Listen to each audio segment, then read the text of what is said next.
ዲያቆን ያደርጋል ሲጽፍ እንዲሁ ዝም ብሎ ብቻ የጻፈው ሳይሆን ይልቁንም እነዚህ መጽሐፍትን አገላብጧል፣ አጣቅሷል ማለት ነው። ከላይ ያሉ እነዚህ እንዳሉ ነው ተመልከት። እነዚህን ሁሉ መጽሐፍት በዚህ በኩል ደግሞ ሂድ። እነዚህን ሁሉ መጽሐፍት ነጥብ ያለው የተለያየ መጽሐፍ ይህን ሁሉ አንብቡ ነው። ከዚህ ሁሉ እያጣቀሰ ነው። ኧረ ተገልጣለህ ቆይ አንዴ አይተሃል? ዋቢ መጽሐፍት እንዲህ ተደርጎ እንዲህ አይተሃል? ይቅርታ አሁንም ይገለጣል እንዴ? አራዊ ተገልጦ አሁንም አለ እንዴ? ይሄን ሁሉ መጽሐፍ አጣቅሰን የጻፍከው ያደርጋል። እሺ በጣም ቴንኪው በእውነት ጥረት አለው። አይተዋል እንትን ነው አትሊስት ለሰዎች የሆነ ነገር ለማቅረብ ይገለጣል እንደሆነ አሁንም በቅዱስ ሚካኤል እያያችሁ ነው ምን ያህል ጥንቁቅ እንደሆነ ጸሐፊው። አሁን አየህ ሲጻፍ እንደዚህ ነው የሚጻፈው፣ ተጠንቀቀ ምናምን። አሁንም አለ በቅዱስ እንዴ ኧረ አልቅም በቃ ሽፍ አይቷል። ዋቢ መጽሐፍት እንደዚህ ይጠቀሳል። ይህን ሁሉ እያጣቀስክ ቀስ ብለህ ተረጋግተህ አብላልተህ ይሄ እንደዛ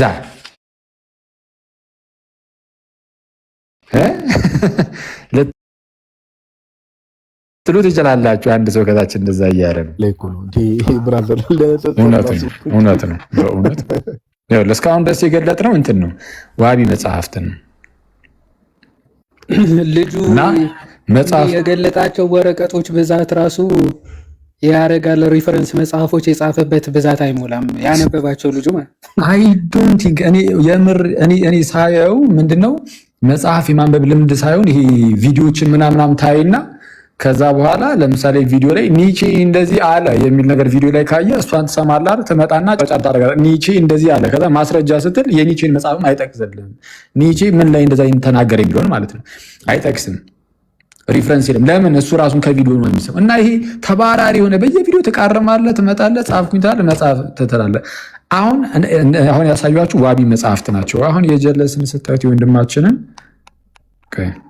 ዋቢ መጽሐፍት መጨረሻ ላይ ነው የሚቀመጠው እና ተመልከት። ይኸው ዋቢ መጽሐፍት የለም ስሜ ሌላ ዓለም ላይ ተጽፎ ይኖራል ይላል መጨረሻ ላይ። ከዛ በኋላ አሁንም እንደዚያው እንደተለመደው በፎቶ አሸብርቆ ብቻ ቁጭ አድርጎታል። አይ ነው የሚመስለው መጽሐፉ እኮ ዲያሪ ያለ የግል ታሪክ ይጀምር አይተዋታ መጽሐፉን ራፍሊ ስላየሁት በቃ የምር ዲያሪ ነው የሚመስለው። እንዲሆኜ ይላል መሀል ላይ አይተዋል። እኔ በጌታ የምን ስክሪንሻት ነው መኩ ሹፈው። ይሄ ምን ይላል ከላይ ሴቭድ ሜሴጅ ቴሌግራም እየላኩለት ነው እንደ ጭራሽ ሴሮችን እዛ ራሱ ሳይቆርጡ ነው እንዴ?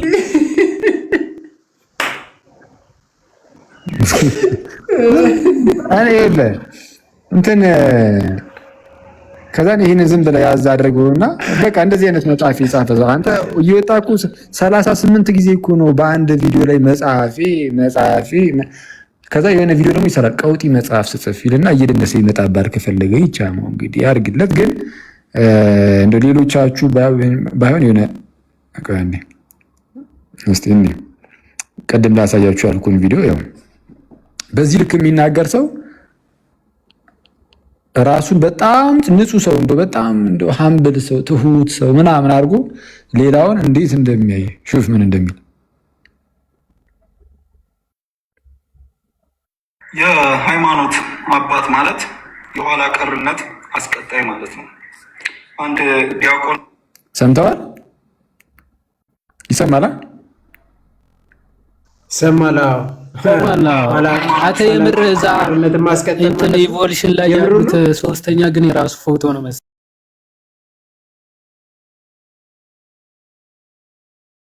መሰለኝ ይመሳሰላል።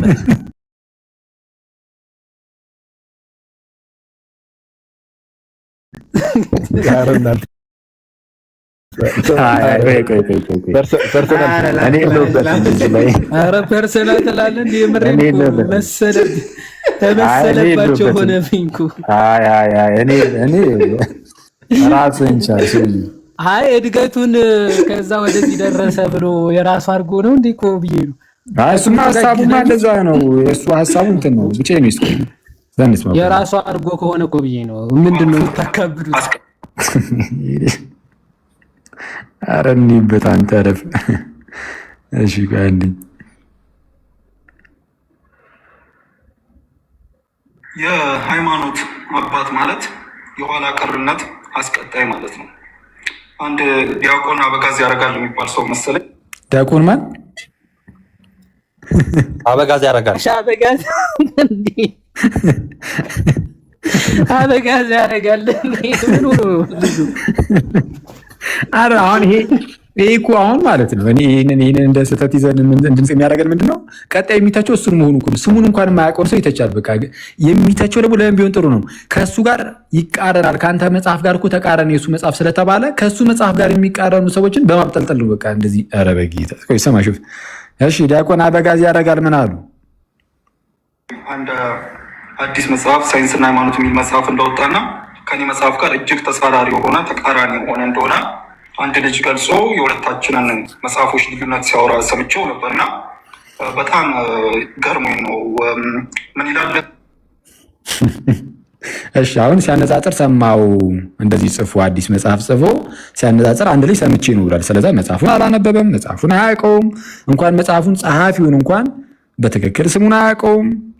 ምን አለ ብሎ ደግሞ ቀጠለ ሹፍ። እሺ ምን አለ? ቆይ አንዴ በጌታ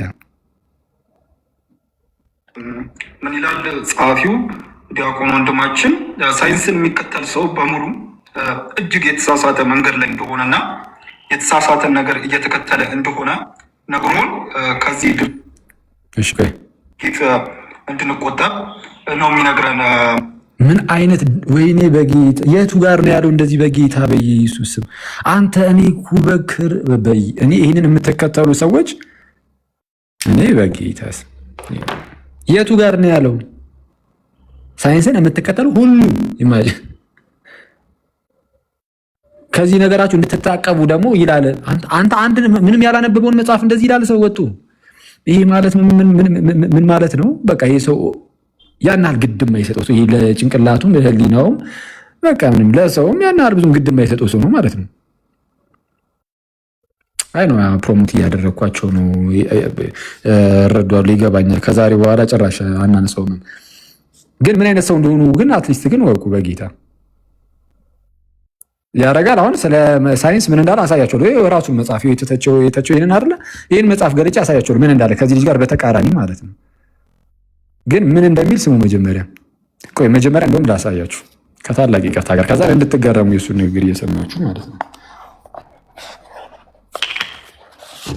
እሺ ለምሳሌ ገጽ 197 ላይ አንድ ርዕስ አለ። ክርስቲያኖች ሳይንስን እንዴት ቢመለከቱት ይሻላል ብሎ ጠይቆ የተወሰነ ይናገራል። እንዲህ ይላል፣ ክርስቲያኖች ማስቀደም ያለባቸው የማያልፈውን ሕይወት ጉዳይ መሆኑ ትክክል ነው። የዘላለም ሕይወትን ማለት ነው የምናስቀድመው ከሳይንስ የዘላለም ሕይወትን ነው፣ ግልጽ ነው። ግንስ ሆኖም ግን እሺ ይህን ዓለም ማጥናትና ማወቅ በአግባቡ እስከሆነ ድረስ እንደው በአግባቡ ይሁን እንጂ የእግዚአብሔርን ድንቅ ጥበብና አሰራር ለማድነቅና ለማመስገን ቢጠቅም እንጂ ከዘላለማዊ ሕይወታችን ጋር የሚቃረን ምንም ነገር የለውም ነው የሚለው። ምንም ነገር የለውም። ጉዳዩ ከዘላለማዊ ሕይወትና ከሳይንስ አንዱን ምረጥ አይነት ከሆነ ከሁለት አንዱ ብቻ ይመረጥ፣ ወይ የዘላለም ሕይወትን ምረጥ ወይ ሳይንስን ምረጥ ከሆነ ኦፍኮርስ የሚመረጠው ዘላለማዊ ሕይወት መሆኑ ግልጽ ነው። ሆኖም እንደዚህ አይነት ከሁለት አንዱን ምረጥ የሚያሰኝ ነገር እስከሌለ ድረስ ሳይንስን አይመለከተኝም ማለት ኧረ አንብብልኛ እንዴ መኩዚ ለው ከዚህ ጋር ይኸውልህ እሺ ሳይንስን ሎክ አይመለከተኝም ማለት ተገቢ አይደለም። አይ መኩ እኮ ምንም አይተባበርም። እኔ እኮ ኦዲየንስ ተኮር ነኝ ብዙ ጊዜ እኮ ምንም አብሮ ሊሄድ አልቻለም። ተገቢ አይደለም። አይሰማም እንዴ? ተገቢ እሺ፣ ተገቢ አይደለም። ሳይንስን አይመለከተኝም ማለት ተገቢ አይደለም ነው ያለው ራሱ። ከዚህም ጋር ሁሉም ሰው ያሉክ ከዚህም ጋር እሺ፣ ሁሉም ሰው በአንድ አይነት መስክ ብቻ ስለማይሰማራ አሁን በዓለም ውስጥ ስንንቀሳቀስ ማለት ነው በአንድ አይነት መስክ ብቻ አንሰማራም። ስለዚህ በሳይንስ ዘርፍ ሊሰማሩ የሚችሉና ራሳቸውንም ሌላውንም ሊጠቅሙ የሚችሉ ክርስቲያኖች ቢሰማሩ ተገቢም ጠቃሚም ነው ይላል። ማን? ሳይንስና ሃይማኖት መጽሐፍ በዲያቆን አበጋዝ ያደርጋል። አቡኒ አንዳንድ ጊዜ በጣም እኮ ጌታን እኔ አሁን ኢማጂን እንደዚህ ነው ያለው ጻፊው። አንዲት መስመር እንደዚህ ገልጦ እችን አላየም ወዳጃችን። በቃ የሆነ ሰው ብቻ ከሱ መጽሐፍ ጋር አነጻጽሩታል መሰለኝ። አንድ ቪዲዮ ሰርቶ ይህንን መጽሐፍ ከዛ ልጅ መጽሐፍ የዛ ልጅ መጽሐፍ አይደለም ሲጀምር መጽሐፍ ብሎ ማነጻጸሩ ራሱ ያለ ያስቃል። በጣም ፈኒ ነው። እንደ መጽሐፍ መቁጠር እሱ እንግዲህ አሳይቻችኋለሁ መጽሐፍ እንዳልሆነ እና ከሱ መጽሐፍ ጋር እንደሚቃረን ስለተነገረ ብቻ ሳይንስን ጭራሽ እንዳትቀበሉ አለ ብሎ ሲናገር ሰምቶ ቆጣብ ነው የሚነግረን። ማችን ሳይንስን የሚከተል ሰው በሙሉ እጅግ የተሳሳተ መንገድ ላይ እንደሆነና የተሳሳተን ነገር እየተከተለ እንደሆነ ነግሮን ከዚህ ድርጊት እንድንቆጠብ ነው የሚነግረን። ማለትም ወደ ሃይማኖቱ እንድንጠጋ ማለት ነው። ሳይንሱን ትተ ነው ወደ ሃይማኖቱ እንድንጠጋ ነው የሚነግረን። ማን? መጽሐፉ። ይሄ ምን ያሳያል? አንባቢ እንዳልሆነ በቃ ዝም ብሎ የለብ ነገር ይሄ በየቦታው የሚያገኘው በየቪዲዮ መቃረም፣ ከዛን መጥቶ እሷን የሰማትን መጽሐፍ ማስረጃ የሌለው ምን ነገር ዝም ብሎ መጽሐፍ መቸክቸክ ምን እንዳለ ይሄው እንግዲህ አሳይቻችኋለሁ። እሺ ስሙ። እዚህ የተለያዩ ነገሮችን ያቀርባል፣ አነሳላችኋለሁ። ግን ይሄ ክሌም እንዴ ለዚህ ደግሞ የተለያየ ነገር ያቀርባል ማስረጃ ብሎ ማንም ሰው እንዳይከተል ከዚህ ነገር ተቆጠቡ፣ ሳይንስን ትታችሁ ምናምን ብሎ ብዙ ነገር ያቀርባል። ሳይንስን በሳይንስ ስም የሚመጡ ስህተቶችን ይተቻል። ራሱ ሳይንስን ራሱ ሳይሆን ግን በሳይንስ ስም ግን የመጡ የተለያዩ ቲዎሪዎችን ሾልኮ የሚገቡ ስህተቶች ይኖራሉ። መቼስ ኢንፋሊብል ነው ሳይንስ አይደል? ሾልኮ ምክንያቱም በዘመናት ውስጥም አንዱን ዲስፕሩቭ እያደረገ እየተሻሻለ ሲመጣ ስለምናይ ማለት ነው በሳይንሱ ዘርፍ። ስለዛ ስህተት የሆነውን ነገር ስህተት ነው ብሎ ይቃወማል። ስህተት የሆነውን ነገር ስህተት ነው ብሎ ይቃወማል። ግን እንደ አጠቃላይ ግን ሳይንስ ጠቃሚ ነው ብሎ ሲናገር አይተነዋል። ያደርጋልም ማለት ነው። ያለው ነገር በአጭሩ ምን ማለት እንደሆነ ለመግለጽ የኢትዮጵያ ትውልድ ሆይ ሳይንስ የሚታመን ነገር አይደለምና በተደጋጋሚ የተሳሳቱ ነገሮችን እንደ ትክክልነት ነግሮን ያውቃልና የኢትዮጵያ ልጆች ሆይ፣ ተማሪዎች ሆይ ዶክተር እንዳትሆኑ፣ ሳይንቲስት እንዳትሆኑ፣ ተመራማሪ እንዳትሆኑ፣ እንደውም ኑና የቆሎ ተማሪ ሆኑ፣ ኑና ዲያቆን፣ ዘማሪ፣ ቄስ ሁኑልን።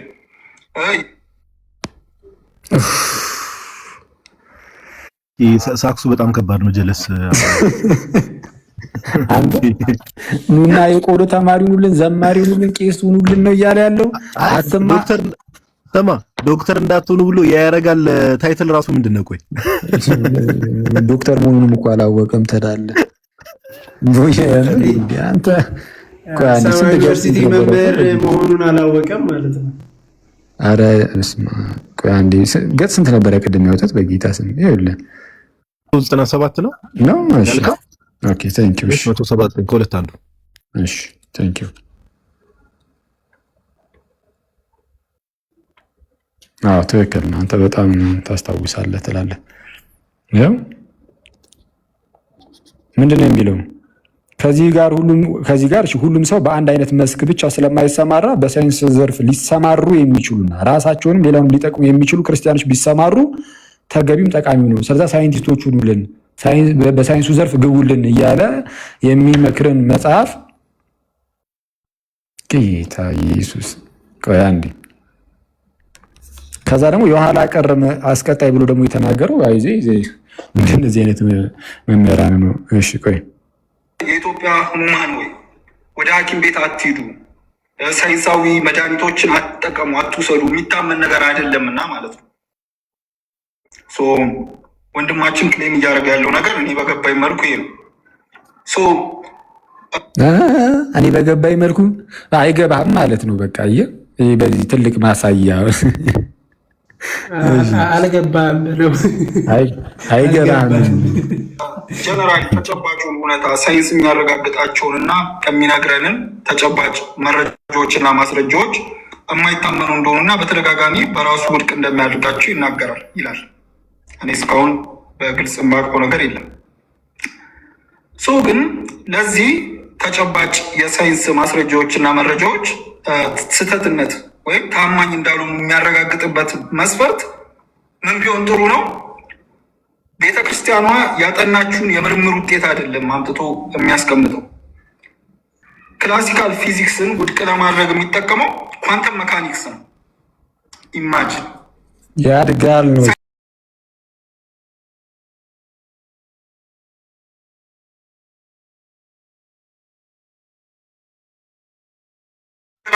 የኪሎቹን መጠን አትመኑት ማለት ነው። እግዚኦ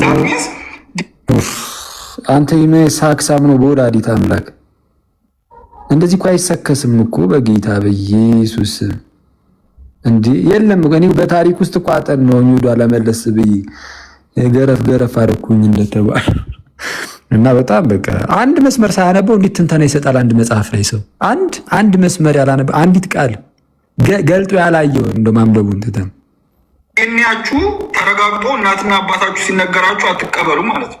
ምክንያቱም ሳይንስ ሊታመን የሚችል ነገር ስላልሆነ ኢትስ ጀስት ኢንሴን። ምን አይነት የትውልድ ሰንሰለቶች እንደተፈጠሩ አይዶን በጣም ነው የማዝነው ለዚህ ትውልድ ማለት ነው።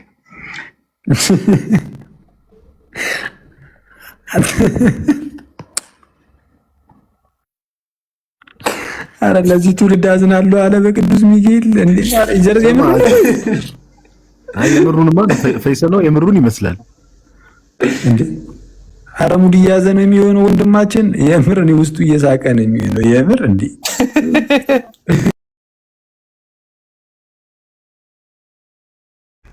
አንድ ጽሁፍ እየጻፍኩ ነበር የሆነ ጥናቶች ኢትዮጵያ በዓለም አቀፍ ደረጃ ኢትዮጵያ ነው። ይሄን ከቲክቶክ ነው የሰማው። የምር እኔ ሰምቻለሁ የሆነ ጊዜ ቲክታክ ላይ ሲዘዋወር ማለት ነው። እንትን አካባቢ ነገር የመረጃ ቋት ቲክቶክ ትላለህ። ዓለም አቀፍ ኢንፎርሜሽኖች እጥረት፣ ዓለም አቀፍ አንደርስታንዲንግ እጥረት በዓለም አቀፍ ደረጃ ኢትዮጵያ ውስጥ ቱ ታይምስ መስማት አይቻልም እንዴ ነገር ዓለም አቀፍ ደረጃ ላይ ሄዶ ጦጣ ነው የሚሆን። ቢኮዝ በጣም እኮ ዓለም አቀፍ የሆኑ አንደርስታንዲንግ የማግኘት ጉዳይ ሰው ዛጋርኩኝ እኔ ራሱ እዚህ ጋር ይዤው ተከታይ የማፍራት እንዲህ የመደነቅ በኢትዮጵያውያን ዘንድ እሱ ነው የሚፈልጉት። እውነታን መጋፈጥ አይፈልጉም። ጥናታዊ ጽሁፎቻቸው ውስጥ ያለው ተጨባጭ እውነታ ሳይሆን የራሳቸው እምነት የራሳቸው ቅዠት ብቻ ነው ያለው። ኢትስ ጀስት ኢንሴን። በጣም አሳፋሪ ናቸው የሚቴሩ እጅግ አሳፋሪ። ሚዲያ ላይ የሚቀርቡት እንዳለ እርስ በርስ የሚሞጋገሱ ደደቦች። እሺ ይህን የምናሳየው ጋይስ እንትን ነው ለመሰላችሁ። አሁን ይህ አሰልቺ ነው ወይ ጌታ ኢየሱስ በሚያውቀው? አዎ የምር እኔ አሁን ጌታ በሚያውቀው ስርችትን ያለኝ እና ብዙዎቻችሁ እንደሰለቻችሁ የሚያየው እና የምርም አሰልቺ ግን አንዳንድ በጣም ምስኪን ሰዎች አሉ እንደው በቃ የሆነ እንደ ሲጀምር እኔ የሆነ ፈጣሪ የለም የሚሉ ሰዎች ማለት ነው ራሳቸውን የሆነ ኢንላይትንድ እንደሆኑ አይነት ሰዎች አድርገው ነው የሚያዩት ራሳቸውን። በጣም በቃ የሆነ እነሱ ልዩ የሆኑ ኢንላይትንድ የሆኑ በጣም አዋቂዎች፣ ፈጣሪ አለ የሚሉ ሰዎች ደግሞ በጣም ድንቁርና ውስጥ ያሉ ነው የሚመስላቸው። ለነሱ ድንቁርና ውስጥ ማን እንዳለ ግን እንድታውቁት፣ በተለይ እንደዚህ አይነት ነገር የሚከተሉ ሰዎች እንዲረዱት ነው። መለስ ብለው ራሳቸውን እንዲያዩ በምን ደረጃ እንደሆኑ ማለት ነው እንደዚህ ሰዎች። ለዛ እንጂ አሰልቺ ነው ጌታ ኢየሱስ በሚያውቀው። በስመ አብ። እና አሁን ምን አይነት ስድብ እንደሚሳደብ እየሰማችሁ ነው። ቃሉ ከበድ ቢልም ደደቦች ይላል። ማለት ይሰድባል። እስቲ እነማንን ስማ። ዶክተር ዘበነ የሚባል አንድ አለ፣ የሆነ መጋረጃ የሚጠመጥም የአላዋቂዎች ባንዲራ ያዥ። እኔ አሁን እንዴት ነው አሁን እኮ ኢማጂን አንድ የሃይማኖት አባት ምናምን ዝም ብለህ በድፍረት ዝም ብለህ እየወጣ እየተሳደብክ ምናምን ተናኩኝ ደግሞ ይላል ከፈለገ። እኔ እንደው በቃ ተንቅ ያለው ለምን ተናቅ እንዴ? የተናከነ በቃ ይኸው እንደዚህ አይነት ሰው የተናቀ አይደለም እንዴ? ጋይስ እንግዲህ ከዚህ በላይ መናቅ እኮ የለም እንዴ? ዝም ብላችሁ ለምሳሌ እናንተ አንድ ሙስሊም ተለቅ ያለ ሰው ማለት ነው የሆነ ተለቅ ያለ ሼህ ምናምን የሙስሊም ኡስታዝ ተለቅ ያሉ ማለት ነው በሃይማኖት ውስጥ እንግዲህ የተከበሩ ተለቅ ያሉ ሰውዬ አንድ ሼህ ምንም እንኳን ስህተት ናቸው ብላችሁ ብታስቡ እናንተ ሐሳብ ጋር በተያያዘ በቃ ስህተት ጭራሽ የማይመጥን ውሸት ነው ያሹት ብላችሁ ብታስቡ ራሱ ወጣችሁ ግን ደደቦች የአላዋቂ ባንዲራ ይጅ ምናምን እያላችሁ የመናገር ድፍረቱ አላችሁ? በፍጹም እንደዚህ አይነት ነገር የለም። እንደነዚህ አይነት ሰዎች ግን ምንም በማያውቁበት ሁኔታ ውስጥ በቃ የሆነ እንደዚህ ጀግና ትዕቢት ውስጥ ይገባሉ። እውቀትም የለም ትዕቢትም አለ። አየህ፣ እውቀትም የለም ትዕቢትም አለ።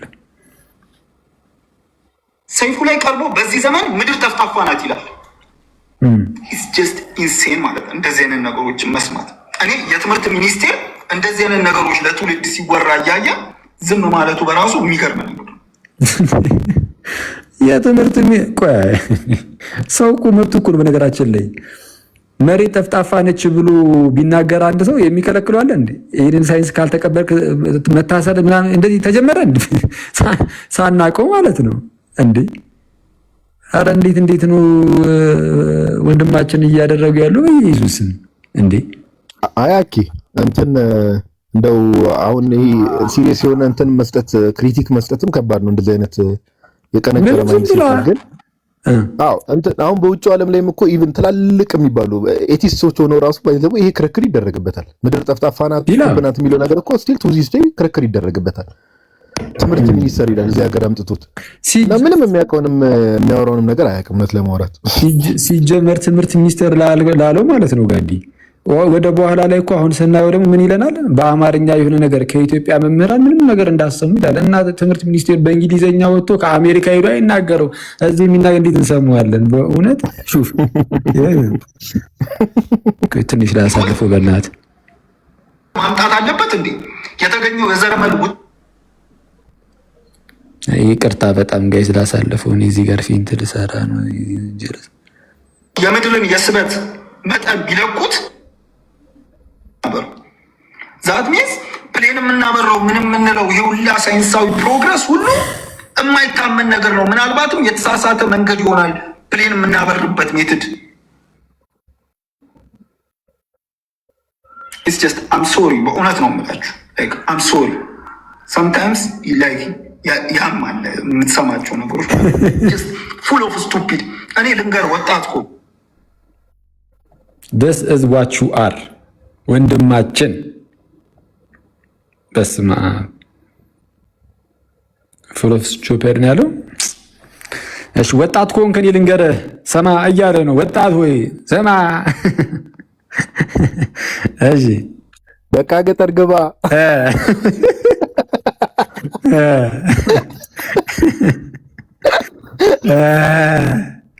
እውነትም በቃ ገጠር ግባ። በእውነት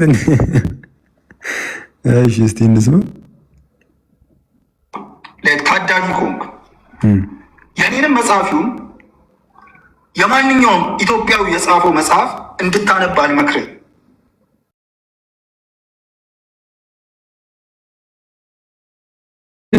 ለምን እኮስ በቃ ለራስ ያዘዋ ጉባት ቆይ ከታች የኔ ዓላማ ሌላ ነው። ማንኛውም አማርኛም ሆነ ማንኛውም ኢትዮጵያዊ የጻፈው መጽሐፍ ፕሊዝ አታነብ። እንዳለ እውቀት ያላቸው የሚያሳድግ ነገር በሙሉ ያለው በእንግሊዝኛ በምን የተጻፉ የውጭ መጽሐፎች ላይ ብቻ። ኢንፋክት እውቀት ያለው የእንግሊዝኛ መጽሐፍ ላይ ብቻ ነው። ወይኔ በላቸው። ያስተዋልኩት ነገር ምን መሰለህ አኬ፣ አሁን ልጁ ሲያወራ አንዳንድ ሰዎች ያው አኬ እንደምታውቀው ፐርሶናሊቲ ዲስኦርደር ያለባቸው ሰዎች አሉ እና ይሄ አሁን አንዳንድ ሰዎች በውስጥ ጽፈውልኝም ነበርና የልጁንም አንዳንድ ነገሮች ስመለከት አለ አይደል ይሄ ሀገርንም እንትን የማለት አይነት ነገር እንደዚህ አይነት ፐርሶናሊቲ አይበታለሁ መጥቶ ቢሆንስ ሀገርን የመጥላት አይነት ነገር የሚመስል ነገር እሱማ ያስታውቃል እንደዚህ ያወራ እና ከዛ አንፃር የሚሆን አንዳንድ ነገሮች ድብልቅልቅ ሲሉብን እንደዚህ አይነት ካራክተር እና አንድ ፋክት ተናግሯል። አሁን ልክ ነህ። በአማርኛ የተጻፈ ጽሁፍ አሁን ያንተን ጽሁፍ ነው በአማርኛ ያየነው አናነበውም እንዴ አለኩ ኢንፋክት ብለው ሹፍ ምን እንደሚል የኔንም መጽሐፍ እንድታነብ አልመክርም። ቱዚስ አዲስ የኔንም መጽሐፍ እንድታነብ አልመክርም። እኩስ ደብቆ በቃ እዛ እንዴ ሲጀመር ምንድነው በቃ መጨረሻ ላይ የጻፈውን አንብበዋል። የትኛው የመጽሐፉ መጨረሻ ላይ ሰባ ምን የሚል ነበር? እሺ እናቴ ምን አመጣችልኝ ነው ያለው። ከስውሯ ማርያም ምናምን ብሎ ያላገጠው። አይ የምር ግን ጸበሉን ቢጠቀም አሪፍ ነው የምለው። እኔ እኮ የእግዚአብሔር ስራ ነው የሚገርመኝ። መጨረሻ ላይ እውነቱን ያናግረዋል። ጉሩር እውነቱን እየጻፍቶ እንደሚባለው ነው።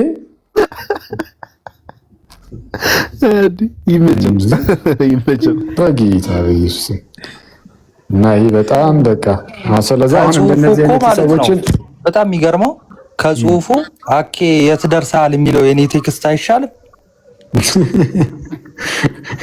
ቁም ነገር አለው ቢያንስ ልብ እሱ በደንብ አእምሮ ይመታል በለኝ።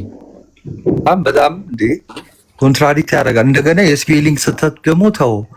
ኤኒዌይስ ተው በሱ እንኳን በኋላ ላይ እኔም እንዳለተች በደንብ እሱን ቼክ አድርጊ ወደ ስራሽ ግቢ። የስፔሊንጉን ተይው ይላል እና በቃ የዚህ ልጅ ነገር በዚህ ጨረስን። ከዛሬ በኋላ እዚህ ልጅ ላይ ተመልሼ አልመጣበትም። በቃ የዚህን ሐልም ያሄድኩበት ለምንድን ነው? በቃ እውነታውን እንድታውቁ ያለው ነገር እንድታዩት። ምንም እንዳሉ ምንም ኤቲስት ነኝ ምናምን ብሎ ቢመጣ እንደ ጀግና ቢያጫወተው ማንም ሰው በቃ ምንም ከቁም ነገርም እንዳትወስዷቸው። እንደነዚህ አይነት ሰዎችን ሲሪየስሊ አትወሰዷቸው። አንዳንድ ቀና የሆኑ ጥሩ ልብ ያላቸው ኤቲስት ወንድሞች እህቶች ይኖራሉ። እነሱን ጌታ ይጠብቃቸውና ደግሞ ይመልሳቸው። በእውነትም ማለት ነው። እነዚህኞቹን አይመልሳቸው እያልን አይደለም፣ ግን እንደነዚህ አይነት ሰዎችን በጣም ቶክሲክ ናቸው። በጣም የሀገር ጥላቻ አንዳንዶቹ አሁን እንደነዚህ አይነት ሰው በቃ የኢትዮጵያዊ የሆነ ነገር ጥላቻ ምንድነው የሃይማኖት ነክ ነገር ጥላቻ ምናምን በቃ እንደዚህ አይነት ነገር ውስጣቸው ስላለ ፕላስ ደግሞ አያነቡ የውጭ መጽሐፍ አንብብ ይልህና ግን አያነብም እሱ ራሱ ማንም እኔ የውጭ መጽሐፍ ያነበበ ሰው እንደዚህ አይሆንም። በነገራችን የውጭ መጽሐፍ ያነበበ ሰው መጽሐፉን ሲጽፍ ራሱ በሪፍረንስ ነው የሚሆነው። በቃ መጽሐፉ ማስረጃ በማስረጃ በደንብ ጭቅ ይል ነበር። ግን በቃ ስታየው ዝም በየቪዲዮ በየምኑ ሲወራ ምናምን ዝም ብለህ እርስ በርስ ከጓደኛ ጋር የምታወራውን መተህ እንደ መጽሐፍ ነው። በቃ የተለመደ ነገር የታወቀ አዲስ ነገርም የለም። እውነቱን ለመናገር በቃ የታወቁ የተለመዱ ነገሮችን ብሎ የመቸክቸክ ነው እና ማንኛውም ግን ከእንደነዚህ አይነት ሰዎች ቁም ነገር ባንጠብቅ መልካም ነው። ስለዚህ እዚህ ጋር ኬዝ ክሎዝድ ትላለህ። የሰራቸውን ቪዲዮዎች አሁን እዚህ ጋር እናጠፋና ቼክ ማናደርጋቸው በኋላ ማለት ነው። ግን ያሳቀኝ አሁን ያለው ደጋሚ ይሄን እንኳን እንትን አንለውም። ግን ስንተኛ ክፍል እያለን ነው ቲዮሪ ኦፍ ኢቮሉሽን ላይ ሆሞ ኢሬክተስ ሆሞ ሳፒየንስ ምናምን የተማርንበት የቻርልስ ዳርዊን እንትንና አያኪ ሰፈር ቁጭ ብለን ምናምን የምናወራው ነገር ሲል የድሮ ትውስታዎች መጡብኝና ኤኒዌይስ ዋናው ምንድነው አኬ እንዳለው ይሄን ነገር ሪቪው ማድረግ ያስፈለገበት ኦር እንትን ያለው ንጹህ ልብ ያላቸው ሰዎች አሉና አንዳንድ ሰዎች ነው ዝም ብሎ ቤታቸውን ዘግተው የሆነ ቪዲዮ ላይ እንትን ሲሉ የሆነ ነገር ቀንጨብ አድርገው ሲያወሩ እውቀት ያላቸው ይመስላሉ። እንደዚህ አይነት ሰዎችን ደግሞ ግድ ነው አሳልፎ በደንብ እውቀት እንደሌላቸው ማሳየት ያስፈልጋል። ኦኬ ይሄን እንድታውቁት ነው እንጂ ምንም ቅድም አንዳንድ ሰው አሁን በዚህ ሰው የሚሳሳት ካለ እኔ እግዚአብሔር ይርዳችሁ። እናንተ ራሱ ጸበል መሄድ አለባችሁ። በእንደዚህ አይነት ማይንድ ሴት ባለው ሰው የምትሳሳቱ ከሆነና ለምን በውጭው ዓለም ላይ ለምሳሌ ኤቲስት ሲባል በጣም ሃይ ሌቭል ኤቲስቶች አሉ፣ በጣም ማለት ነው። ግን እንደተባለው እንደዚህ አይነት ደግሞ ያው እንግዲህ ኤኒዌይስ ዞሮ ዞሮ ብዙም ቦታ አትስጡት ለማለት ያክል ነው። ሌላ ያስከው ፕሮግራም አለ መቋምና ሹር እኔ ዝም ብዬ ነው የገባሁት። አይ ቀጥሎ ቅድም አኬንም እናስታውሰው ሰሞኑ እንግዲህ ረጅም ጊዜ ወስዶ የተመለሰ አንድ ሰው አለና የሆነ ነገር እያለ ነው እዛ ላይ ማኪሄድበትና የተወሰነ ከዛ ሀሳብ ሁላችንም ብንሰጥ መልካም ነው። ከታችም ሰው እየጻፈ ነው በተደጋጋሚ እና ስለ ሉተራንም ጨምረው ማለት ነው እና ቀጥልበት አኪዮስ አስታውሰን ብለሃል እንግዲህ አይ እንትን ነው እንግዲህ ወንድማችን አንድ ጽሑፍ ጽፎ ነበር እና የጻፈው ምንድነው ዋው አክሊል እንደዚህ ሉትራኖችን ምናምን እንደዚህ ከወንድሞቻቸው ከጴንጤዎቹ ማለት ነው ለያቸውና መለየታቸውን ሲያቅ ደግሞ እንደዚህ እየሄደባቸው ነው ምናምን አይነት የሚመስል ነገር ጽፎ አይቼ ነበርና እሱ አይደለም እሱ ሐሳቡ እሱ አይደለም። ግን ምንድነው የሐሳብ ልዩነት ካለን እናወራለን፣ ምን ችግር አለው? እነሱም የማይቀበሉትን የኛ ላይ ከዚህ አንፃር ያሉ ሊናገሩ ይችላሉ፣ እኛም ልንናገር እንችላለን። ግን የሆነ ከጥላቻ በተነሳ መልኩ እንደዛ ምናምን አንልም። በደንብ ክብር አለን ለሉትራን ወንድሞቻችን። በተለይ ደግሞ ለምን አይነት ሉትራኖች የምርም እምነታቸውን በቃ ለእምነታቸው የሚታመኑ ሉትራኖች ምናምን ስናይ በጣም ደስ ይለናል። ጥሩ ነው። አትሊስት ሰው ለእምነቱ ከታመነ ለጌታው ደግሞ ይታመናል። ለጌታ የሚታመነው በአስቀድሞ የፊት ለፊት ላይ ያለው ለእምነት ሳትታመን እንዲሁ ብቻ በሰላም ለመኖር ሲባል ሃይማኖትህን የምትክድ ወይም እምነትን የምትክድ ከሆነ አስቸጋሪ ነው። እንደነዚህ አይነት ሰዎች ግን አሁን ላይ እየመጡ ያሉ አንዳንድ ሉትራን ወንድሞቻችን እህቶቻችን ጥሩ ናቸው። ጌታ በነገር ሁሉ ይርዳቸው ያግዛቸው እና ለእነሱ ትልቅ ክብር አለን። ስለዚህ ያው ከእነሱ ጋር አታነካኩን ነው በአጭሩ እንደዛ ነው እና እንደዛ ነው እና ሰሞኑን ግን እንሄድበታለን። ያው ጠቅለል ያለው የጸጋ ብቻ ትምህርት ላይ ከደብል ፕሬዲስቲኔሽንን ምናምንን እያነሳን ከካልቪኒስቶቹ አንጻር ግን እንሄድበታለን ትላለህ። አይቀርም በካልቪኒስቶች በኩልም ቢሆን ይካሄድበታል እና ካልቪኒስቶች ላይ ሳይሆን ያው የካልቪኒስቶች ትምህርቱ ላይ የተወሰነ እናየዋለን።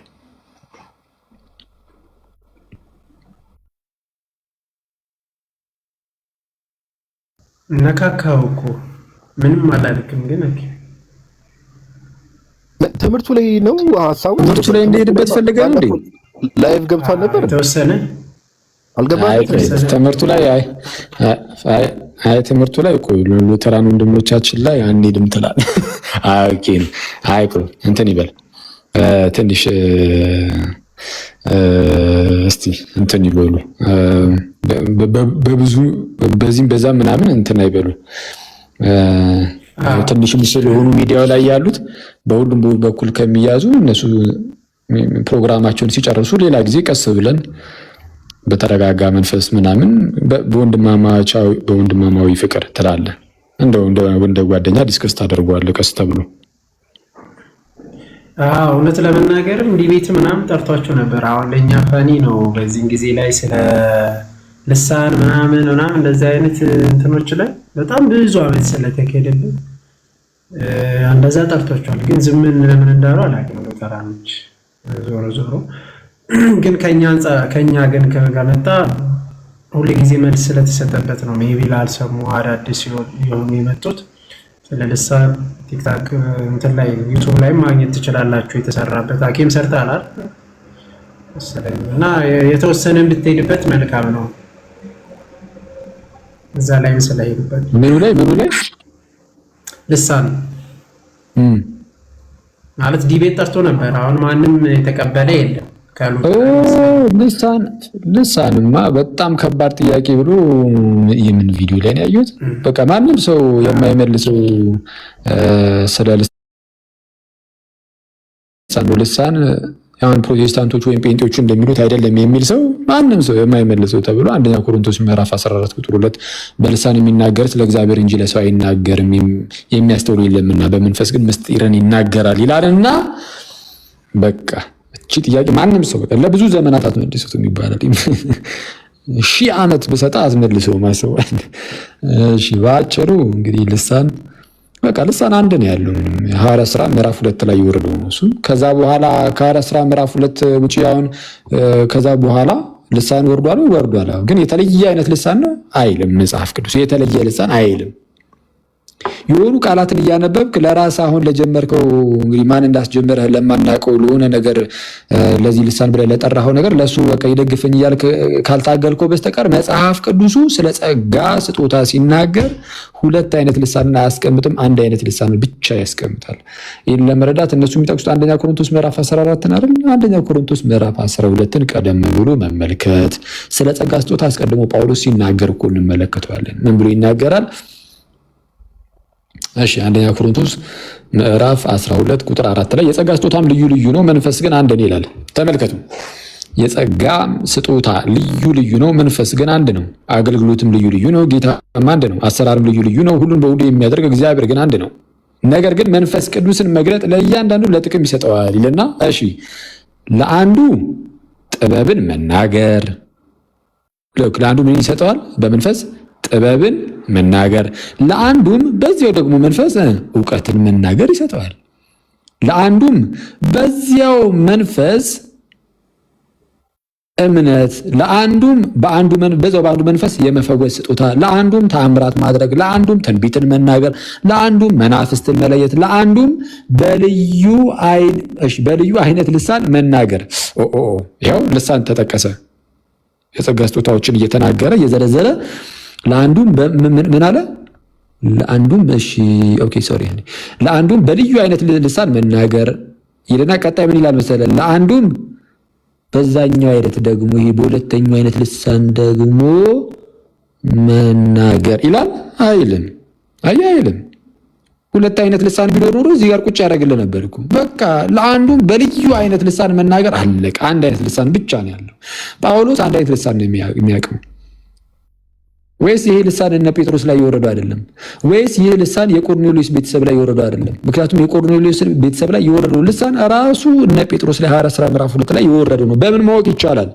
ሐዋርያት ሥራ ምዕራፍ 10 ላይ እነ ቆርኔሌዎስ ላይ መንፈስ ቅዱስ ወርዶ ልክ በልሳን ሲናገሩ ሲሰማ ማን? ጴጥሮስ ምን አለ? እነዚህ ደግሞ እንደ እኛ መንፈስ ቅዱስን የተቀበሉ አለ። እነ ጴጥሮስ መንፈስ ቅዱስን ሲቀበሉ ልሳን ተናግሮ ነበር። እነ ቆርኔሌዎስ መንፈስ ቅዱስን ሲቀበሉ ልሳን ተናግሯል። አዎ ልሳኑ የተለያየ ቢሆን እንዴ ይሄኛው ደግሞ ምንድነው ብሎ ግራ በተጋቡ ነበር። እነ ጴጥሮስ ግን ተመሳይ ነውና አንደኛው ነው። በቃ እነዚህ የተቀበሉት በቃ እንደነ ጴጥሮስ ነው የምትቀበለው እንደ ጴጥሮስ እንጂ ሌላ አይደለም። ስለዚህ ይልቁንም ግን ምን ይላል ጳውሎስ? ቀጠል አድርጎ እዛ ጋር አንደኛ ቆሮንቶስ ምዕራፍ 12 ላይ ቁጥር 10 ላይ ማለት ነው። ለአንዱም በልዩ አይነት ልሳን መናገር ካለ በኋላ ለአንዱም በልሳኖች የተነገረውን መተርጎም ይሰጠዋል። በቃ አለቀ። ለአንዱም በልሳኖች የተነገረውን መተርጎም ይሰጠዋል። ይህን ሁሉ ግን የአንዱ መንፈስ እንደሚፈቅድ ለእያንዳንዱ ለብቻው እያካፈለ ያደርጋል ይላል። ስለዚህ አንድ ልሳን ብቻ እንዳለ አውቀናል። የአንዱ ልሳን ደግሞ ምንድነው? የሰው ቋንቋ ነው። ማስረጃ አለ። ይህ ብዙ ጊዜ ስለተማራችሁት እውነቱን ለመናገር መደጋገም እንዳይሆን የሐዋርያት ሥራ ምዕራፍ 2 ላይ በልሳን መናገር ሲጀምሩ ይህንን የሰሙ ሰዎች ምን አሉ ነበር የተባለው? ቁጥር 7 ላይ ሐዋርያት ሥራ ምዕራፍ 2 ቁጥር 7 ላይ ወይም በቁጥር 6 ጀምሮ ይህም ድምፅ በሆነ ጊዜ ይሄ በልሳን የሚናገሩት ነገር ማለት ነው። ሐዋርያቱ የገሊላ ሰዎች ናቸው እነሱና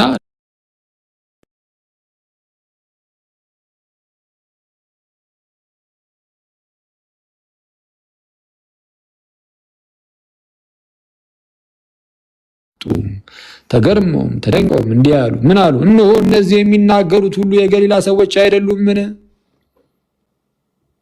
እነዚህ የሚናገሩት የገሊላ ሰዎች አይደሉም? እና ምን እኛም እያንዳንዳችን የተወለድንበትን የገዛ ቋንቋችንን እንዴት እንሰማለን? እነዚህ የገሊላ ሰዎች ሲሆኑ አለ የገዛ ቋንቋችንን የተወለድንበትን እንዴት እንሰማለን?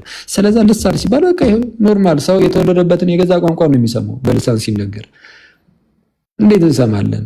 የጳርጤና የሜድ የኢላማጤም ሰዎች በሁለት ወንዝ መካከል በይሁዳም በቀጰዶቅያም በጳንጦስም በእስያም በፍርግያም በጵንፍልያም በግብፅም በቀሬናም በኩል ባሉት በሊቢያ ወረዳዎች የምንኖር በሮሜም የምንቀመጥ አይሁድም ወደ ይሁዲነትም የገባን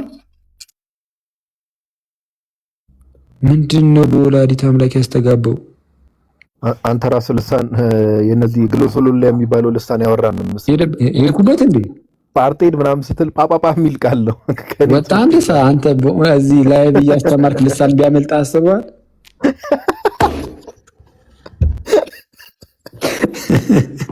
ውርደት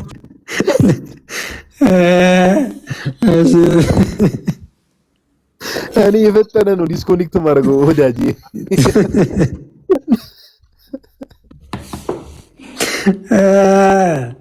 እሺ በዚህና በዛ ያለን ሰዎች የቀርጤስና የአረብ ሰዎች የእግዚአብሔርን ታላቅ ስራ በልሳኖቻችን ሲናገሩ እንሰማቸዋለን ይላል። በልሳኖቻችን ስለዚህ በቃ የሰው ልሳን አለቀ። አንደኛ ቆሮንቶስ ምዕራፍ 14 ቁጥር 2 ላይ ያለው ምንድነው? በቃ በዛ በቆሮንቶስ ቤተክርስቲያን ውስጥ ምን ተነስቶ ነበረ? ሰው በቃ ይሄ ቋንቋው ስለተሰጠው ብቻ ይሄ የሰው ቋንቋ ነው። አዎ የሰው ቋንቋ ምናልባት ሌላ ሰው በትምህርት ሊያገኘው ይችላል። ለሐዋርያት ሲሰጥ የነበረውን ቋንቋ ሌላ ሰው በትምህርት ሊያገኘው የሚችለውን እነሱ ግን ሳይማሩ ምን ሳይሉ መንፈስ ቅዱስ አምጥቶ ያሸከማቸዋል፣ ይሰጣቸዋል። ስለዚህ ለእነዚህ ሰዎች እንደዚህ አይነት ቋንቋ ይሰጣቸዋልና ታዲያ ግን ይሄ ቋንቋ ሲሰጣቸውና ያንን ቋንቋ ሲሉት ማለት ነው በመንፈስ ሲናገሩ፣ በመንፈስ መናገር ማለት ይሄ በልሳን በተሰጣቸው በዛ ጸጋ ሲናገሩ፣ በዛ መንፈስ ሲናገሩ ግን ያንን ቋንቋ ድንገት በዙሪያቸው ያሉ ሰዎች ባያውቁትስ ቋንቋውን ካላወቁት ያስተውሉታል? አያስተውሉትም። ስለዚህ እነዛ ሰዎች ሲናገሩ ለሰው ተናገርን ይላሉ አይሉም? ለሰው አልተናገሩ። በቃ እነሱም መልካም እንግዲህ እግዚአብሔርን ሊያመሰግኑ ይችላሉ በተሰጣቸው በዛ በመንፈስ እየተናገሩ፣ ግን ለሰው ግን ምንም አይጠቅምም። ስለዚህ አንደኛ ቆሮንቶስ ምዕራፍ 14:2 ላይ ምን አላቸው? በልሳን የሚናገር ስለ እግዚአብሔር እንጂ ለሰው አይናገርም አላቸው። እንዴ ለምን? የሚያስተውለው የለምና። በመንፈስ ግን ምስጢርን ይናገራል። አዎ በመንፈስ ትናገር፣ አሁን በልሳን ምስጢርን ልትናገር ትችላለህ፣ ግን ማንም ካልሰማ ምን ዋጋ አለው? ምናልባት አንተ የምትናገረውን የተማረ ሰው ከመጣ ኦኬ ሊሆን ይችላል፣ ግን ያልተማረ ሰው ከመጣ ምን ታደርጋለህ? ያልተማረ ምናምን ከየት አመጣሁ ደግሞ ያልተማረ የተማረ ምናምን የሚባል ነገር አለ እንዴ? ኦፍ ኮርስ አለ። ያው ከፈች ይላል እስኪ እሺ ቁጥር 16 ላይ እንግዲህ እሺ እንዲያማ ካልሆነ አንተ በመንፈስ ብትባረክ ሚኒንግ በልሳን ማለት ነው። ትባረካለህ በልሳን እንዴ? በመንፈስ መባረክም አለ። በመንፈስ መባረክም አለ። እሺ በመንፈስ ብትባርክ ባልተማሩ ስፍራ የተቀመጠው በየት ባልተማሩት ስፍራ የተቀመጠው የምትለውን ካላወቀ እንዴት አድርጎ ለምስጋና አሜን ይላል? ባልተማሩት ስፍራ የተቀመጠው የምትለውን ካላወቀ እንዴት አድርጎ ለምስጋና አሜን ይላል? ስለዚህ አሁን ቻይኒስ ምናምን ነገር የተሰጠው ሰውዬ መቶ አሁን በእኛ መካከል ከዚህ መካከል ለምሳሌ መኩታው የሆነ ቻይኒስ ልሳን ቢወርድለት ማለት ነው እና በቻይንኛ ጀግና የሆነ መባረክን ቢባርከን እኛ ምን የምናውቀው ታሪክ አለ? ቻይንኛ አልተማርም እንዴ አሜን እንላለን? እንዳንል ምኑን አውቀ ነው? አንተማ መልካም ታመሰግናለህ። መኩኮ መልካም ያመሰግናል። ሌላው ግን እኛ ግን አንታመሰግናለን። የሰሞኑ ቻይና በስመ አብ ወወልድ ወመንፈስ ቅዱስ ያሉበት ራሱ በጣም እንትን እያለኝ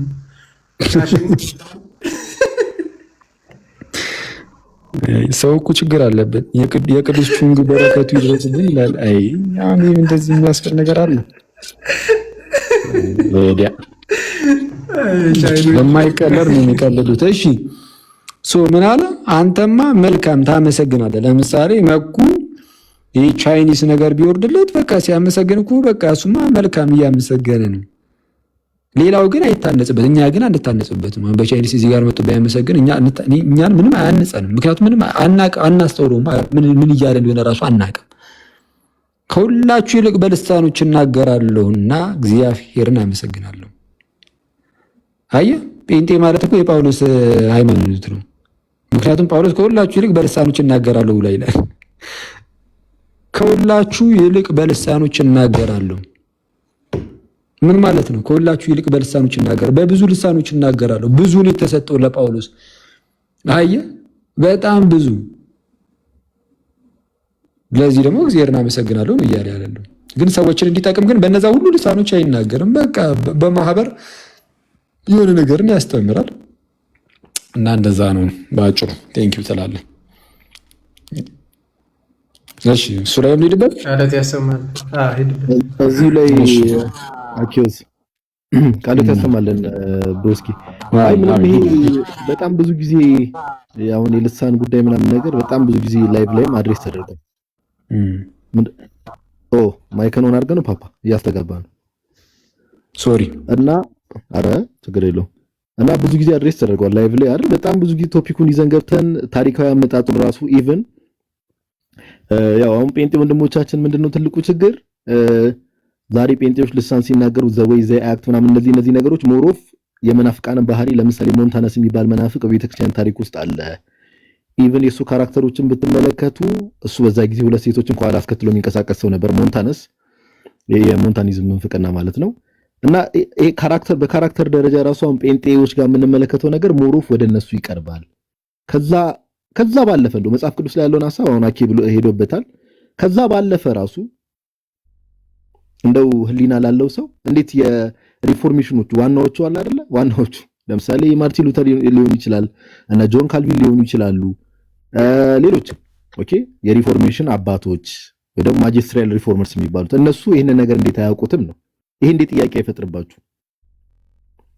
ቤተክርስቲያን ከተመሰረተች ከሆነ ከ1900 ዓመት በኋላ ኦፍ ኮርስ ዴቨሎፕ እያደረገ ነው የመጣው። በይፋ ግን በጣም ግልጥ ባለ መልኩ ግን ኦልሞስት 90 ሴንቸሪ ላይ ነው ነገር የተጀመረውና መጀመሩ እንዴት ጥያቄ አይፈጥርባችሁም ነው? ኦኬ እንጂ መጽሐፍ ቅዱስ ላይ ያለው ግልጽ ነው። በቃ ጳውሎስ አኬ ቅድም በደንብ አብራርቶታል። እዚሁ ጋር ቅዱስ ጳውሎስ እዚህ ምዕራፍ 10 ላይ ይናገራል። በዓለም ምናልባት ቁጥር የሌለው የቋንቋ አይነት ይኖራል፣ ቋንቋም የሌለው ህዝብ የለም ይላል። በቃ አንደኛ ቆሮንቶስ ምዕራፍ 14 አውዱን ጠብቆ የተረዳው ሰው በጣም ግልጽ ነው። በዓለም ምናልባት ቁጥር የሌለው የቋንቋ አይነት ቋንቋ ዓለም ላይ የሚታወቅ መሆኑን ጳውሎስ እየነገረ ነው። ለምን? ከህዝብ ጋር የሚገናኝ ስለሆነ ቋንቋም የሌለው ህዝብ የለም።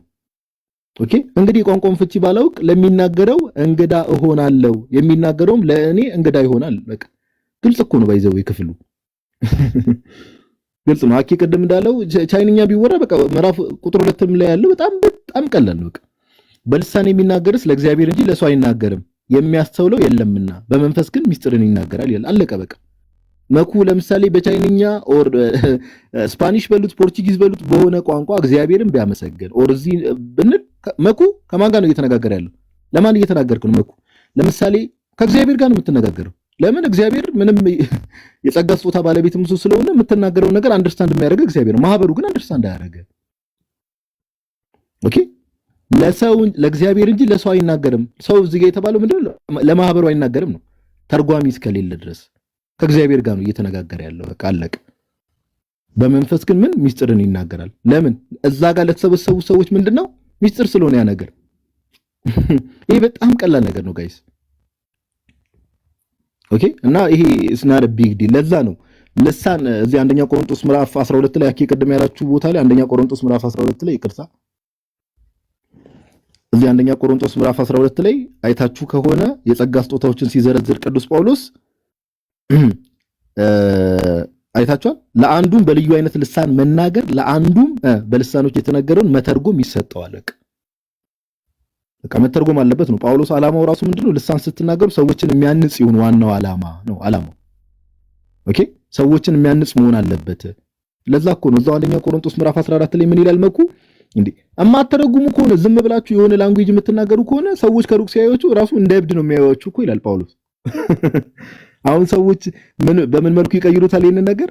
አሁን በዚህ ዘመን ያሉ ሰዎች ይሄው እናንተም እኛን ስታዩን እንደ እብድ ነው የምታዩን፣ ጳውሎስም እያለ ያለው እኛ ስለምንናገረው ልሳን ይላል። አይደለም በፍጹም በቃ በልሳን የሚናገር ራሱን ያነጻል፣ ትንቢትን የሚናገር ግን ማህበሩን ያነጻል። በቃ ስለዚህ ይሄ የልሳን እንትን ቋንቋ ነው፣ ዓለም ላይ የሚታወቅ ላንጉዌጅ። ዋናውም ዓላማ ደግሞ ይሄ የመጣበት ዋናው ዓላማ ሁሌም ብዙ ጊዜ ተነጋግረናል። ዓላማው ምንድነው ከተባለ መኩ ታች ያላችሁ ክርስቲያን ወንድሞች እናቶችም ወንጌልን ጌታችን ኢየሱስ ክርስቶስ ማርቆስ 16 ላይ ምን አለ? ኦኬ ያመነ የተጠመቀ ይድናል ካለ በኋላ ወንጌል ከዛ በፊት ወንጌልን ለፍጥረት ሁሉ ስበኩ። በቃ ይሄ ሎጂካል ለሆነ ሰው እኮ በጣም ቀላል ነው።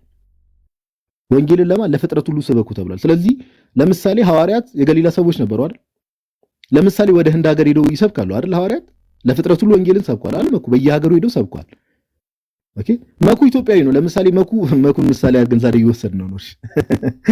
ለምሳሌ መኩ ኢትዮጵያዊ ነው። በሐዋርያት ዘመን የነበረ ሰው ኦር ከሐዋርያት ውስጥ አንዱ ለምሳሌ ቢሆን ኦኬ የሆነ ሀገር ህንድ ሀገር ሄዶ ቢሰብክ ኦር ቻይና ኦር የሆነ ሀገር ሄዶ ቢሰብክ የዛን አካባቢ ቋንቋ ማወቅ አለበት። መንፈስ ቅዱስ ደግሞ ይህን የጸጋ ስጦታ ነው የሚሰጣቸው። ካላወቀ እንዴት እዛ አካባቢ ያሉ ሰዎችን ሄዶ ይሰብካቸዋል? ስለ ክርስቶስ ኢየሱስ እንዴት ወንጌል ይሰብክላቸዋል? በቃ ይሄ በጣም ቀላል ነገር እኮ ነው። እና ይሄ እንደው ወንድማችን ኤፍሬም ከባዱ ጥያቄ ያለው በጣም አያችሁ፣ አሁን አውዱን ተከትላችሁ ስትረዱት በጣም ቀላል የሆነ ነገር ነውና ከዚህ አንፃር ነው የምንመለከተው። እግዚአብሔር ያክብርልን፣ ቃሉት ያሰማልን። ጋዲሻ ጸደይ ነው፣ ጌታ ያክብርልን። ጥሩ ጠቅላላ አድርገዋል። ሴና ግን አሁን ደግሞ ኦርቶዶክሶች ተብሎ እንዳይወራ ከታች ብትሆንስ ከይቅርታ ጋር መኩተው አይሻልም?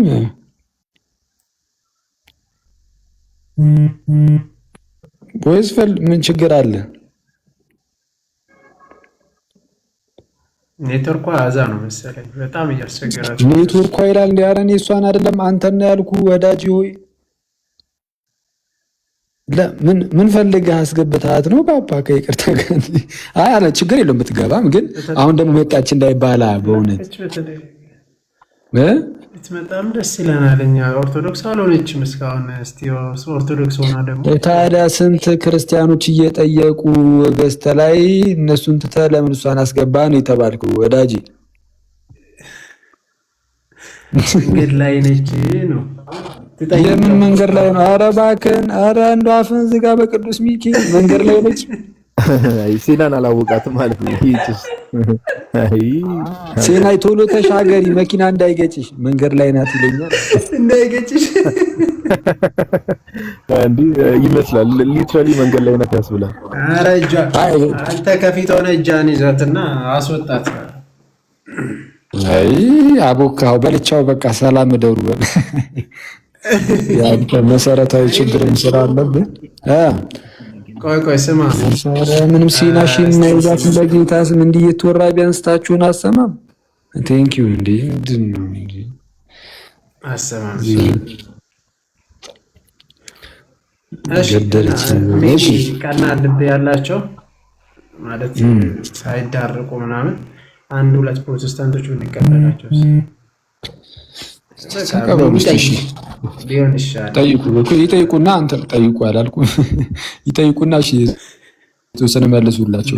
ሰላም በላቸውና እነ ብሬን እና ብሩሽ ወይስ ኤምኤስ እሺ ሰላም ቀና ልብ አይ በቀናነት የሚጠይቁ ለማለት ነው። እሺ ብሩሽ ብሬና ብሩሽ እንትን በሉ ሰላም በሉንና እንቀበላቸው። ሁለት ሰዎች በቂ።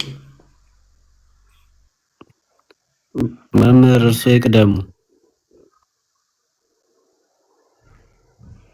መምህር ብሬ አባዬ አንተ ቀደም። ኧረ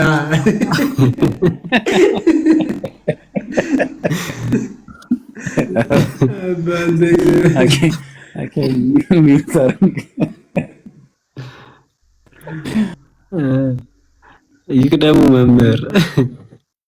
ኧረ ቦላዲታ አምላክ ለሰላምታ እሪ ትላላችሁ። ምንድን ነው አንተ እንጂ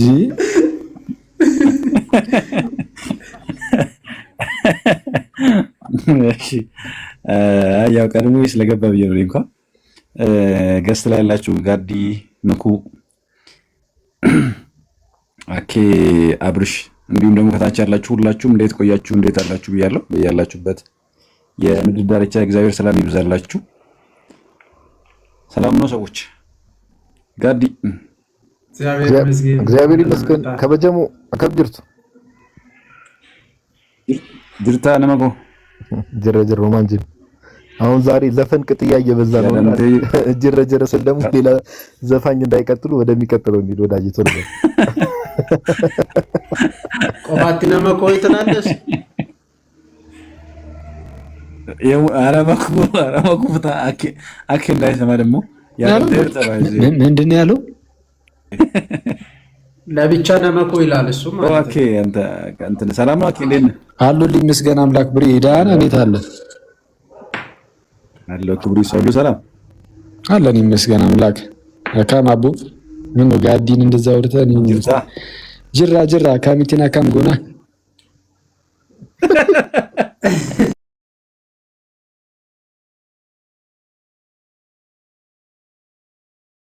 ከዘፈና ወሰደች ማለት ነው። አልዘፈኑ የምን ዘፈን ነው? ኧረ ላሽ ሰውን አታበርታቱ። እዚህ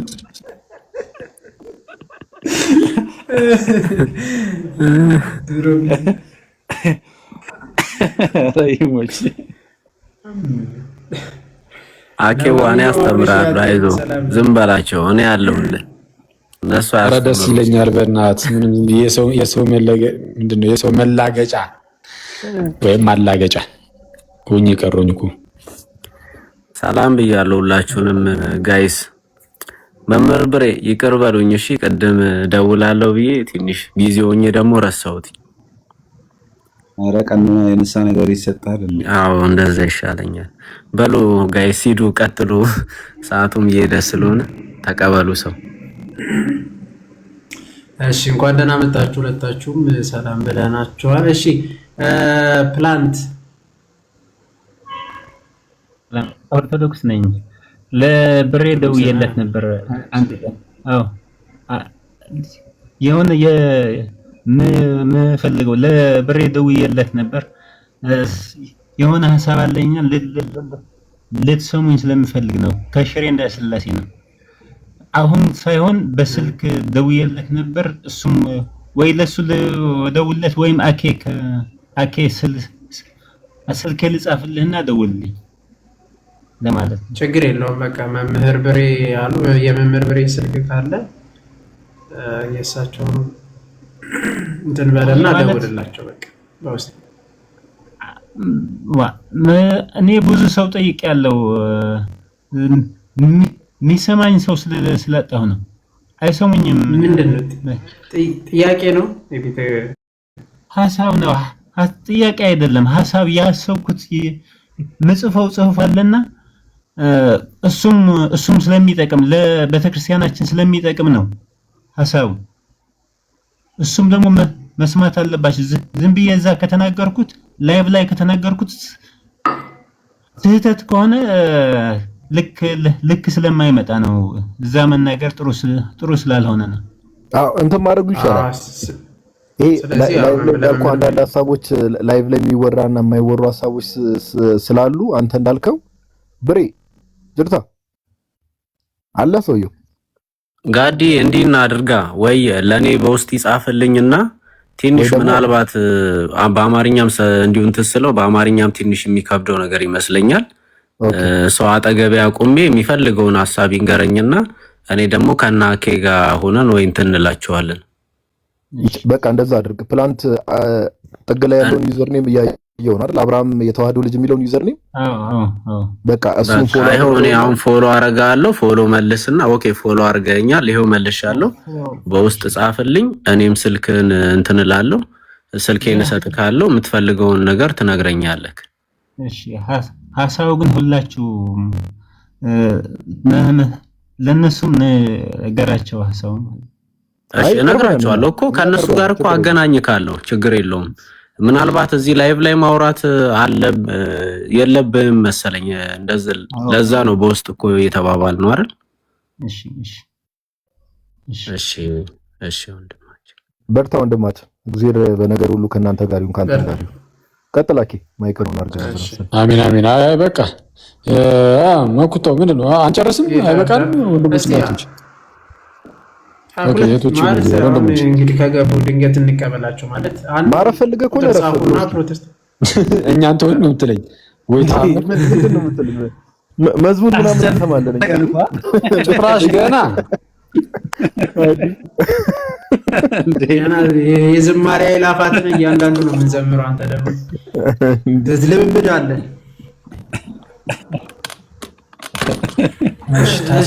አኬ ኳየር አይደለም ያልከው ነው።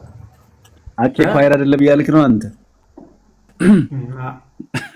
አይ ጋር አቡካታውት አንስቲ ሁለት ፕሮቴስታንቶች በቃ ቻው መልካም አዳር። አንተ ባለበት አለ ይግቡና ይጠይቁ። ለአንዱ ለሱ አንተ ልጁን ለምን እንደምታስደንቀው? ቆይ እንዴ አንተ ባለህበት ይሏል እንዴ? ምንድነው እንዴ? አልገባኝም። አኬ ምንድነው? ሌላ ነገር አለ ማናውቀው? ምን አውቄ ፓሰቲ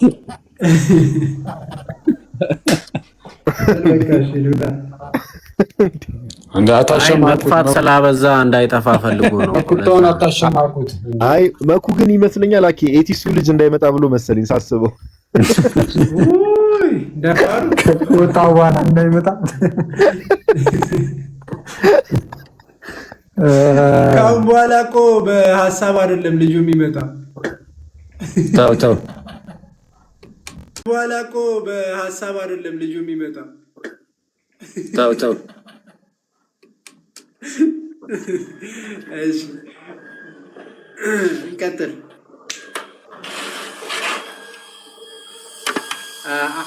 ሁለት ፕሮቴስታንቶች እስቲ ሜቢ ለሁለት ፕሮቴስታንቶች እድል እሰጣችኋለሁ። አንድ ቁጥር ጻፉና ገብታችሁ መጠየቅ ትችላላችሁ። አንድ ቁጥር ጻፉ። አንድ ቁጥር ከታች ጻፉ። ማንም ይታላረጋ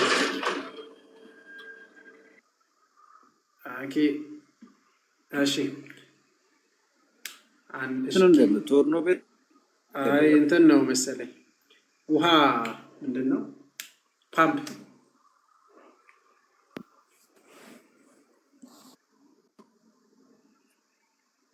እሺ አንድ ሰው ኪንግ ጁሊያን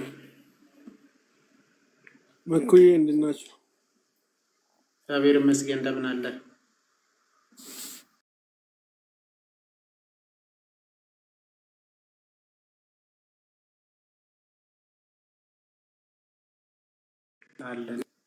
ክርስቲያን ነኝ እኔ።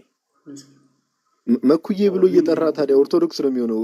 ክርስቲያን ነኝ ከመቼው አኬ ምን ይላል መሰለህ? አኬ ክርስቲያኖች እንዴት ናችሁ? አክቹዋሊ ፕሮቴስታንቶች ሜቢ አኬ ምን ይላል መሰለህ? ክርስቲያኖች እንዴት ናችሁ አይደል የሚለው አኬ። ጸዴ ነው ይመች። ሌሎቹ ክርስቲያን አይደሉም እኮ እኛ ብቻ ነን አይደል አኬ መሰለኝ። ኧረ እንዳታያይዘኝ በእናትህ በሰላም ልሁንበት። ሲስ አልቄ ነው ምን እንደ ሲስ እዚህ መኪና ውስጥ አትገባም ነው የሚለው እንዴ? ሲስንማ አላልኩ የናቱ ጨረሰዋ እንዴ? በዛ በፍርድ ቀን ግን ከሲስ ይልቅ የሲስ መኪና ይቀርልላታል አላለም? የፍርድ ቀን እሱ ነው እየነዳው ይገባል። ፓርክ አድርጎት ይገባል። ኧረ ላሽ እሺ አዳቀሰስ እየነዳ ይገባል አይደል? በስመ አብ ሲይዞ ግን አኬም መኩዬ ጋዱም አላችሁና ስለ ቃል ኪዳን ምን ጥያቄ ልጠይቅ እንትን ከተፈቀደ ቃል ኪዳን ሜቢ ዶግማ ላይ ካለ አይ ዶግማቲክ እንኳን አይደለም ግን ቴዎሎጂካል ሶሎጂካል ምንም አይደለምና እድሜ ለአኬ እድሜ ለእናንተ እኔ ደረስኩ። አኬ በነገራችን ላይ በመጀመሪያ አመስግኜ ልጀምርና አኬ እግዚአብሔር በሚያውቀው ትላንትና ስውሯ ማርያም ነበርኩና አመሰግናለሁ። እግዚአብሔር ይመስገን አንተ ከብዙ ነገር አስመልጣኛልና አመሰግናለሁ። ከብዙ ነገር አስመልጣኛል መብርሃንን ነው ብለህ በምታውቀው እናቴ ድንግል ማርያም ኪዳነ ምሕረት በምታውቀው አስመልጠኛል። ከብዙ ውድቀት አስመልጠኛል። አመሰግናለሁ። አንተ ብዙ ሰው ስለሚያመሰግን ምስጋና እንደውም መመስገን የለብህም አንተ በስቶ አይ ኧረ ምን ብቻ ጌታ ይመስገን። እኛማ ምን እናደርጋለን ዝም ብለን የእናንተ ደስ የሚል ልብ ስላላችሁ እንጂ እኛ እንኳን ተው። ብቻ ግን ያው ጥሩ ነው። እግዚአብሔር ደግሞ በደንብ ይባርካል። በሰውዬ ሰው ሲበዛ ምስጋና ሲበዛ መጥፎ ነው ይባላልና ለአንተ ሌላ ጊዜ አግኝቼ እንደውም ፈልጌ አንግመትቼ ነው እንደ አንገትን አንቄ እንግዲህ ያን በአንድ አፍ ሰምታችኋል ጋይዝ ያዝኩ ብዬ ነው። ኤኒዌይስ ጌታ ያክብርልኝ ወንድሜ። እሺ እግዚአብሔርን ነው የምልህ በእውነት ነው የምልህ። ከፓስተር እጅ ነው ያስተፋኝ፣ ከጴንጤ እጅ ነው ያስተፋኝ። መድኃኒዓለምን ነው የምልህ እንደ አንገቴን አንቀን ያስተፋኝ እሱ ሌላ ጊዜ እናወራለን። ዜር ይመስገን መድኃኔዓለምን አመሰግንሃለሁ። ደግሞ የአንተ ፍሬ በእኔ ውስጥ ለሌሎችም እያፈራ ስለሆነ እኔ ልክ ነኝ እያልኩ ሳይሆን የአንተ ፍሬ ለእኔ አፍርቷልና እኔ ያፈራሁት ደግሞ በሌሎችም እያፈራ ነበርና አመሰግንሃለሁ። እንደሜ እግዚአብሔር አክብርልኝ። አንቺ ይሆናል። ቴንክ ዩ። እሺ ብሮዬ፣ እሺ ጥያቄው መልሱለት። እንግዲህ እንትን አለ አለስልሶ ገባ ምናምን እንዳትል። እሺ ኦኬ።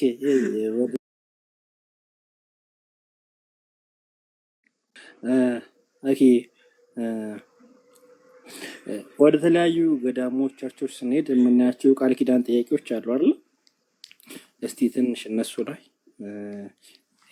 ኤክስፕረስ ብታደርግልኝ። ወይም ለምሳሌ አሁን ቸርቾች ስንሄድ ገዳማት ላይ ስንሄድ የ40 ቀን የ80 ቀን ህጻናት ትሆናላችሁ ምናምን ሳላብራራው ይገባል፣ ሳልጨርሶ ይገባል። እና መኩዬ ዳዲም አላችሁና እንትኑን የረግጣችሁ እንትኑን የነካችሁ ገድሉን ያነበባችሁ አልጨረሰውና ሞስት ኦፍ ኢት ይገባችኋል። እና ቦታው ከሆነና እናንተም ስፔስ ካላችሁ ወይም ደስ ካላችሁ ብቻ ጥያቄውን መመለስ ከፈለጋችሁ ብቻ መልሱልኝ። እንትን አይደለም እንትን ሆኖብኝ ጥያቄም ሆኖብኝ ሳይሆን ከፈለጋችሁ ጥያቄውን መመለስም ካልፈለጋችሁ ችግር የለውም። ግን አኪኑር በነገራችን ላይ ከማይረባ ሰው ቀንሶ እድሜ ስጠ ከጋዴ ጋር ተካፈሉት። ለማንኛውም ከጋዴ ከመኩ ጋር ተካፈሉት። ከማይረባ ሰው ጋር ከኔን ጨምሮ ቀንሶ እድሜ ስጣችሁ። ኧረ እዚሁ ከኛው እየወሰደ እዚሁ ለኛው እንዳይሰጠና ከማይረባ ሰው ብለህ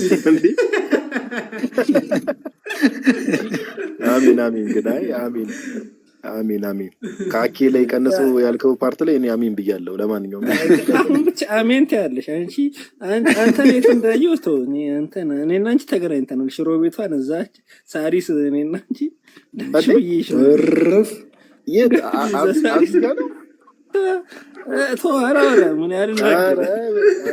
ሰፈሪ ሰው ነው። የአዲስ አበባን ሽሮ ቤት እኮ አስጨንቆታል እኮ ነው የሚባለው። ወጥ ጨምርልኝ ስትል እጅ ከፍ ይዛል። እጅ ከፍ ወጡን ጨምርልኝ ስትል አይቻለሁ። አስቧል። ጀግና ድንች ወጥ በልቶ መጨረሻ ላይ ወጥ ጭማሪ ብሎ ድንች እኮ የለውም ብሎ ሲከራከር ጭማሪ ላይ ለምን እንጂ እንጀራውን ቆልቆ ወጥ ላይ ወጥ ጨምርልኝ ሲል እጅ ከፍ ይዛሉ። ያለቀ እንጀራ ላይ ወጥ ጨምርልኝ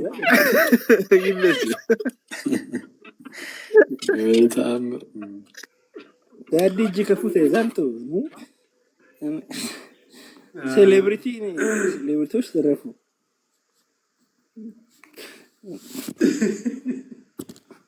እሺ ለማንኛውም መምህር ፍሬ አሉ እስቲ ገነችን ጥያቄ መልሱልኝ ወንድሞቼ። ቃል ኪዳኖች ጋዲ ያስ እንዴት እንትን የተወሰነ እንትን ይበሉና ያው አክቹዋሊ ዶግማቲክ እንዳልሆነ እናውቃለን። ያው ከጅምሩም ጥያቄም ስትጠይቅም እንደዛ ስላል ኦብቪየስሊ ይታወቃል ዶግማችን ምን እንደሆነ። ትምህርታችን መሰረታዊ ቤተክርስቲያን አስተምህሮ የምንለው ቤተክርስቲያን ውስጥ 5 አዕማደ ምስጢራተ ቤተክርስቲያንን ማወቅ ማመንና ተቀብሎ መጠመቅ ቤተክርስቲያን ውስጥ በሰባቱ ምስጢራተ ቤተክርስቲያን ደግሞ መኖር እንደሆነ እናውቃለን። ታዲያ ቃል ኪዳኖች አሉ። እነሱ ደግሞ እንዴት ይታያሉ ለሚለው እና ያ ቃል ኪዳን ስለማን ነው የሚለውን እስቲ መምህር ብር ይሄዱበትና የተወሰነ ከዛ ሜቢ በቃ እናጠቃል መሰለኝ። ፕሮቴስታንቶችም አይገቡም። ቀጥሉ መምህር ጋዲ። ኦኬ እሺ ምናልባት የቅዱሳን ምልጃም ቢሆን የቅዱሳን ቃል ኪዳንም ቢሆን በክርስቶስ ላለ ሰው ነው የሚሰራው፣ ደግሞ በክርስቶስ ላለ ሰው ነው የሚያገለግለው የሚያግዘው ማለት ነው። ስለዚህ በብሉይ ኪዳኑ ለምሳሌ እስከ ሺህ ትውልድ እያለ እግዚአብሔር ቃል ሲገባ ደግሞ ቃል ኪዳን ሲሰጠና ያለን በቀደመውም ዘመን ማለት ነው። ስለዚህ አሁን በሐዲስ ኪዳን ባለ ነው ወይ ደግሞ በጌታችን በኢየሱስ ክርስቶስ በማመን በኩል የዘላለምን ሕይወት አግኝተናል ብለን ምናምን ክርስቲያኖች የቃል ኪዳኖች ተብለው ሲጠሩ ምን እያልን ነው ከተባለ የመጀመሪያው እንግዲህ ሳቢ ቀድሶ ለመካን መካን ቀድሶ ለሰብ ነው። ደግሞ ሰው ቦታን ይቀድሳል፣ ቦታም ደግሞ ሰውን ይቀድሳል ነው። ስለዚህ ምን እያልን ነው? አሁን የሆነን ቦታ የረገጠ የሆነ ቦታ የሄደ ሰው ለምሳሌ የአንድ ቅዱስ በአንድ ቅዱስ ስም ያለ የተሰየመ ቦታ ላይ እዚያ ቦታ የሄደ ሰው ይሄን ያህል በረከት ወይ ደግሞ ይሄን ያህል ነገር ሊያገኝ ይችላል ተብሎ ሲነገር መጀመሪያ ያን ያገኛል ብለን የምንለው ምን አይነት ሰው ነው ከተባለ ክርስቲያን የሆነ ሰው ነው፣ ወይም በክርስቶስ ኢየሱስ አምኖ ልጅ የሆነ ሰው ወይንም በሚስጥራት በኩል ያንን የሚያድነውን ጸጋ ተካፋይ የሆነ ሰው ነው ያንን ምን ሊያገኝ የሚችለው። ያ በረከት በራሱ ደግሞ ወዴት የሚያግዝ ነው ከተባለ ወደዚያ ጸጋ እንድንደርስ ወይ ደግሞ በመንፈሳዊ ማንነት ውስጥ እንድናድግ ሊያግዝ የሚችል እንጂ ከክርስቶስ የተለየ ከክርስቶስ ይሄ የማዳን ስራ በተለየ መንገድ ሊያግዝ ሊሰራ የሚችል አይደለም። ለምሳሌ በምን መልኩ ነው መረዳት ያለብን? 40 ትውልድ ያስምራል ቢባል ለምሳሌ ሚል ብናነብ መጀመሪያ ላይ ልክ መኩም ሲያነሳ እንደነበረው አሁን ዶግማቲክ ትምህርት አይደለም፣ ዶግማቲክ ኢሹ አይደለም። እሱን ያልተቀበለ ሰው አይድንም ብለን አንልም። ምክንያቱም ለምሳሌ ብዙ ማናቃቸው ቅዱሳን አሉ። ብዙ ማናቃቸው ቅዱሳን ቃል ኪዳን ያላቸው ብዙ አሉ። ስለማናቃቸው ወይ ደግሞ ያን ቦታ ስላልሄድን እነሱ የጸለዩበትን ቦታ ስላልሄድን አንድን ማለት አይደለም። ስለዚህ ከዘላለም መዳናችን ጋር ወይ ደግሞ የዘላለም መዳናችን የምናጣበትና እንትን የምንልበት አይደለም። ግን እሳ ምን እያልን ነው? ለምሳሌ ቅዱስ ጳውሎስ ቆሮንቶስ 5:19 ላይ ነው እግዚአብሔር በክርስቶስ ቆሮንቶስ ታርቅ ነበርና ካለ በኋላ በእኛም የማስታረቅን ቃል አኖረ ይላል። አሁን በእነርሱ በክርስቶስ የማስታረቅን አገልግሎት ከሰጠ በኋላ በእነርሱም የማስታረቅን አገልግሎት አኖረ። ስለዚህ የቅዱሳን የማስታረቅ አገልግሎት ምንድን ነው? የማቴዎስ ወንጌል ምዕራፍ 19 ላይ ጌታ ኩሉ ሀደግ ነው ተለውና ከእንከሰ ምን ተንረክብ ቅዱስ ጴጥሮስ ሁሉን ተከተልን እንግዲያስ ምን እናገኛለን ሲለው ጌታችን ኢየሱስ ክርስቶስ አይደል የሰው ልጅ በክብሩ ዙፋን በሚገለጥበት ጊዜ በ12 ስትፈርዱ በ12 ዙፋን ትቀመጣላችሁ ይላቸዋል። አሁን ልክ ለንግስተ ሳባም እንደዚሁ የፍርድን ስልጣን ይሰጣል። አሁን ለሙሴም የሚፈርድባቸው ሙሴ ነው ይላል። ምን እያለ ነው ከተባለ በእነዚህ ቅዱሳን ትምህርት ያመነ ከፍርድ ነፃ ይሆናል። ምን ማለት ነው? እነዚህ ቅዱሳን ሰው በኢየሱስ ክርስቶስ በማመን ሚስጥራትን በመካፈል ወይም በመፈጸም በኩል የዘላለም ሕይወት እንደሚያገኝ አስተምረው በዚህም ኖረው የእግዚአብሔር መንግስት ወርሰዋል። የእነሱን ፈለግ የተከተለ የቅዱሳኑን መንገድ የተከተለ ምን ይሆናል? ወደዚህ እውነት ያድጋል፣ የዘላለምን መንግስት ወራሽ ይሆናል። ስለዚህ የእገሌ ቃል ወይ ደግሞ የሆነ ቦታ ስንሄድ ያ ቅዱስ ማንን ሰበከ? ክርስቶስን ሰበከ። ማንን ኖረ? ክርስቶስን ኖረ። ክርስቶስን የሰበከውን ስለ ክርስቶስ የኖረውን ከሚስጥራት ተከፋይ ሆኖ ያለፈው ያን ቅዱስ ቦታ ሄዶ ያን ቅዱስ ታሪክ የሰማ ሰው ምንድን ነው የሚችለው? አድግ የሚችለው ምን ማለት ነው? ቅዱስ ጳውሎስ እኔ ክርስቶስን እንደመስል እናንተ ማንን ምሰሉ አለ? እኔን ምሰሉ አለ። አንድ ሰው ቅዱስ ጳውሎስን ነው የምመስለው ሲል ምን እያለ አይደለም? ክርስቶስን አልመስልም እያለ አይደለም። ስለዚህ ቅዱሳን የክርስቶስ ኢየሱስ ነጸብራቆች ናቸው፣ የክብሩ ነጸብራቆች ናቸው። ስለዚህ ያንን ቦታ የሚረግጥ ሰው የዚያን ቅዱስ ታሪክ የሚሰማ ሰው ታሪኩ ያለው የቅዱሱ ታሪክ ያለው ከክርስቶስ የተነሳ ስለሆነ የቅዱሱ ቃል ኪዳን ያለው ከክርስቶስ የተነሳ ስለሆነ ያንን ያነበበ ያንን የተማረ ትውልድ ምን ይላል? ይማራል ወይ ምሕረት ያገኛል ወይ ደግሞ የተለየ ጸጋ ያገኛል። ያ ጸጋ ከምን የተነሳ ነው? ከክርስቶስ የተነሳ ነው። ከክርስቶስ የተነሳ ነው። ምክንያቱም ቅዱሳኑን ያንን ቅዱስ የሚያይ ያንን ቅዱስ የሚመለከት ሰው ወደዚያ ስለሚያድግ ለምሳሌ ትንቢተ ኢሳይያስ ምዕራፍ 56 ላይ ካስታውሳችሁ ጌታችን ኢየሱስ አሜን እግዚአብሔር አስቀድሞ የገባው ቃል ኪዳን አለና እዚያ ላይ ምንድነው የሚለው? ቁጥር 4 ጀምሮ ሰንበታቴን ለሚጠብቁ የሚያሰኝ ነገር ለሚያደርጉ ጃንደረቦቼ እንዲህ ይላል እግዚአብሔር። ጃንደረባም ደረቅ ነኛ ይበል አይደል የሚለው? ይሄ መጻተኛም ወይም እንግዳ ጃንደረባም ደረቅ ነኛ ይበል ይላል። ምክንያቱም ደረቅ ዛፍ ነኛ ይበል ምንም ትውልድ የለኝም ብሎ አይበል። እነዚህ አለ ሰንበታቴን ለሚጠብቁ ደስ የሚያሰኝ ነገር ለሚያደርጉ ቃል ኪዳኔን ለሚጠብቁ ይላል እግዚአብሔር። በቤቴና በቅጥሬ ውስጥ ከወንዶችና ከሴቶች ይልቅ የሚበልጥ ስምና መታሰቢያ ሰጣቸዋለሁ አለ። ያውም በቤቴና በቅጥሬ ስምና መታሰቢያ ያውም ለዘላለም የማይጠፋ ስምና መታሰቢያ ሰጣቸዋለሁ አለ። በምን? በእግዚአብሔር ቤት በእግዚአብሔር ደጅ። ስለዚህ የሆነ ቦታ ስንሄድ ያ ደጅ ማን ነው? እግዚአብሔር ደጅ ነው። ያ ቤት የማን ነው? የእግዚአብሔር ቤት ነው። በዚያ ቤት እንዲታሰብ ስልጣን ማን ሰጠው? ለዚያ ቅዱስ እግዚአብሔር ሰጠ። ስለዚህ ያን ቅዱስ ስናስብ ለዚያ ቅዱስ ከመጀመሪያው ስልጣኑ የሰጠው እግዚአብሔር ስለሆነ ያንን ቅዱስ የተቀበለ ያንን ቅዱስ ያሰበ ሰው እግዚአብሔርን አለማሰብ አይ። ስለዚህ በእግዚአብሔር የሚያምን እግዚአብሔርን የሚቀበል ሰው ወደ እግዚአብሔር መንግስት ይገባል። ምክንያቱም እናንተን የሚቀበል እኔን ይቀበላል ብሏል። ክርስቶስን የተቀበለ ሰው ቅዱሳኑን የተቀበለ ሰው ክርስቶስን አለመቀበል አይችልም። ቅዱሳኑን ያወቅናቸው የተቀበልናቸው ከክርስቶስ ከባለቤቱ የተነሳ ስለሆነ ማለት ነው። ስለዚህ እነዚህን ቅዱሳን የሰጣቸውን ቃል ኪዳኖች ስናይ እነዚህ ቃል ኪዳኖች ይሄ መዝሙር ቅዱስ ዳዊት ኪዳነ ተካሄድኩ ምስለ ሕሩያኔ ከመወዳቸው ወይ ደግሞ ከመረጥኳቸው ጋር ቃል ኪዳንን አደረግኩ እንዳለ ከመረጣቸው ጋር ያደረገውን ቃል ኪዳን የሰጣቸውን በረከት የሰጣቸውን ቃል ኪዳን ስናምን ምን እያልን ነው? እነሱ ያመኑትን ለማመን እነሱ የኖሩትን ለመኖር በእነሱ መንገድ ለመመላለስ በእነሱ የህይወት ጉዞ ተመላልሰን መንግስት ለመውረስ ስለሆነ ያንን ትምህርት የተቀበለ ሰው ያንን መንገድ የተከተለ ሰው ምን አይልም? ከእግዚአብሔር ጽድቅ ወይም ከእግዚአብሔር መንግስት ምን አይልም? አይጎድልም ማለት። ስለዚህ በእነሱ መንገድ እንመላለስ ያ ጸጋ ይሰጥ። ያ ግን ትልቁ ነገር ትልቁ አጥር ምንድን ነው?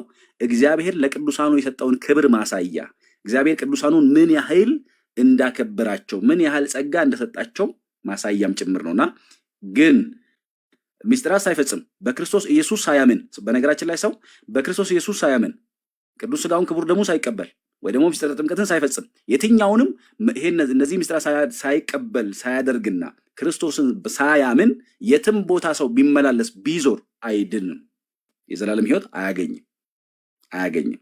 እነዚህ ቅዱሳን ቃል ኪዳን ሁሉ ወደ ክርስቶስ ኢየሱስ የሚያሳድጉ እንጂ ከክርስቶስ ኢየሱስ የሚለዩ አይደሉም። ስለዚህ መጀመሪያው መሰረቱ አሚንሰ መሰረት ይእቲ እምነት መሰረት አይደል? በምን ማመን? በልጁ በኢየሱስ ክርስቶስ ማመን፣ ሚስጥራትን መፈጸም። እነዚህ ቃል ኪዳኖች አጋጆች ናቸው ማለት ነው። ስለዚህ በዚህ መንገድ ነው የምንረዳቸው። ግን እያንዳንዱ ቅዱስ ነገር ልንተረጉም ልናይ እንችላለን በየፐርስፔክቲቭ ማለት ነው። በጥቅል ግን ሀሳብ እኔ ጋር ያለው ይሄ ነው። ነጋዲም ሞኬም ሄዱበት። በጣም አመሰግናለሁ።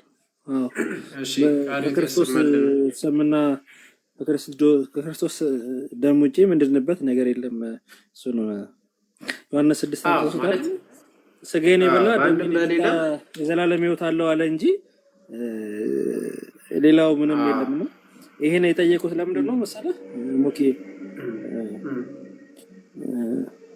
ተደጋግሞ በእኛም በውጭም የሚጠየቅ ነገር አለ። ለምሳሌ ጉዞ እንጓዛለን እንትን ቤተክርስቲያን የረገጠ እንትን ያለ እንትን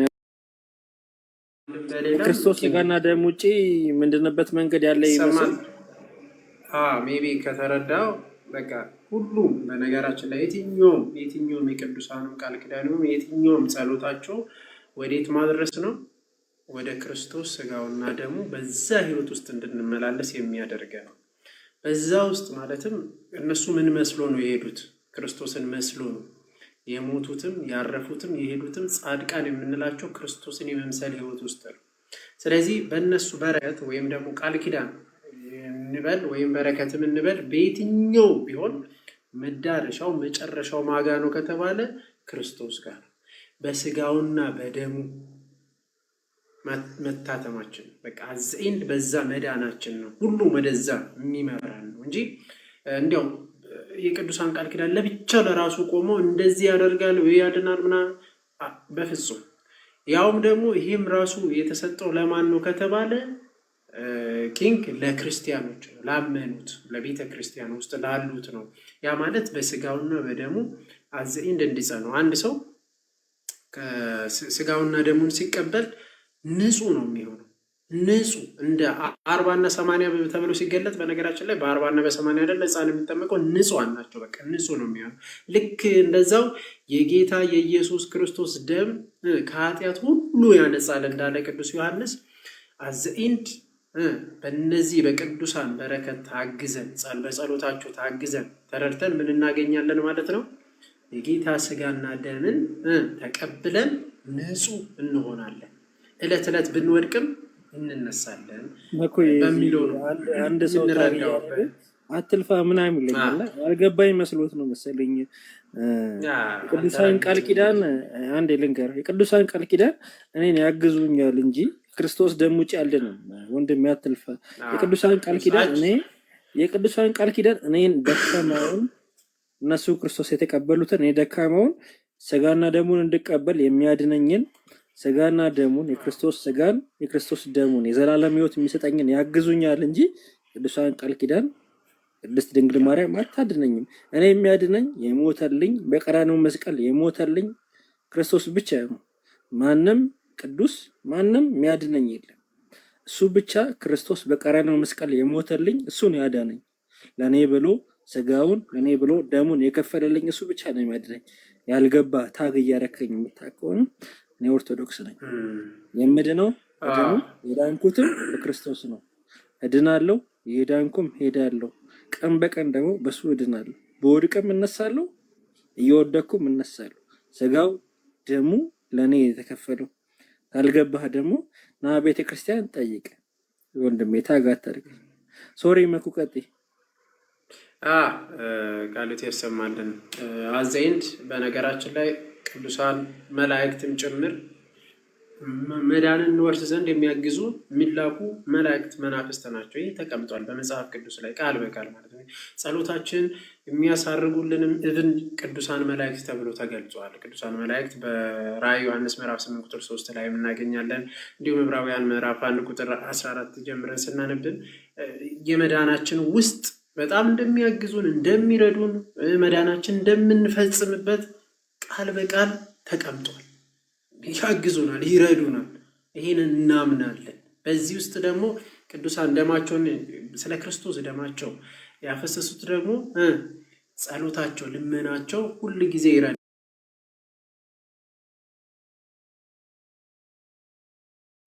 ሁል ጊዜ ይረዳል። ከክርስቶስ ውጭ መደምደሚያም የለን።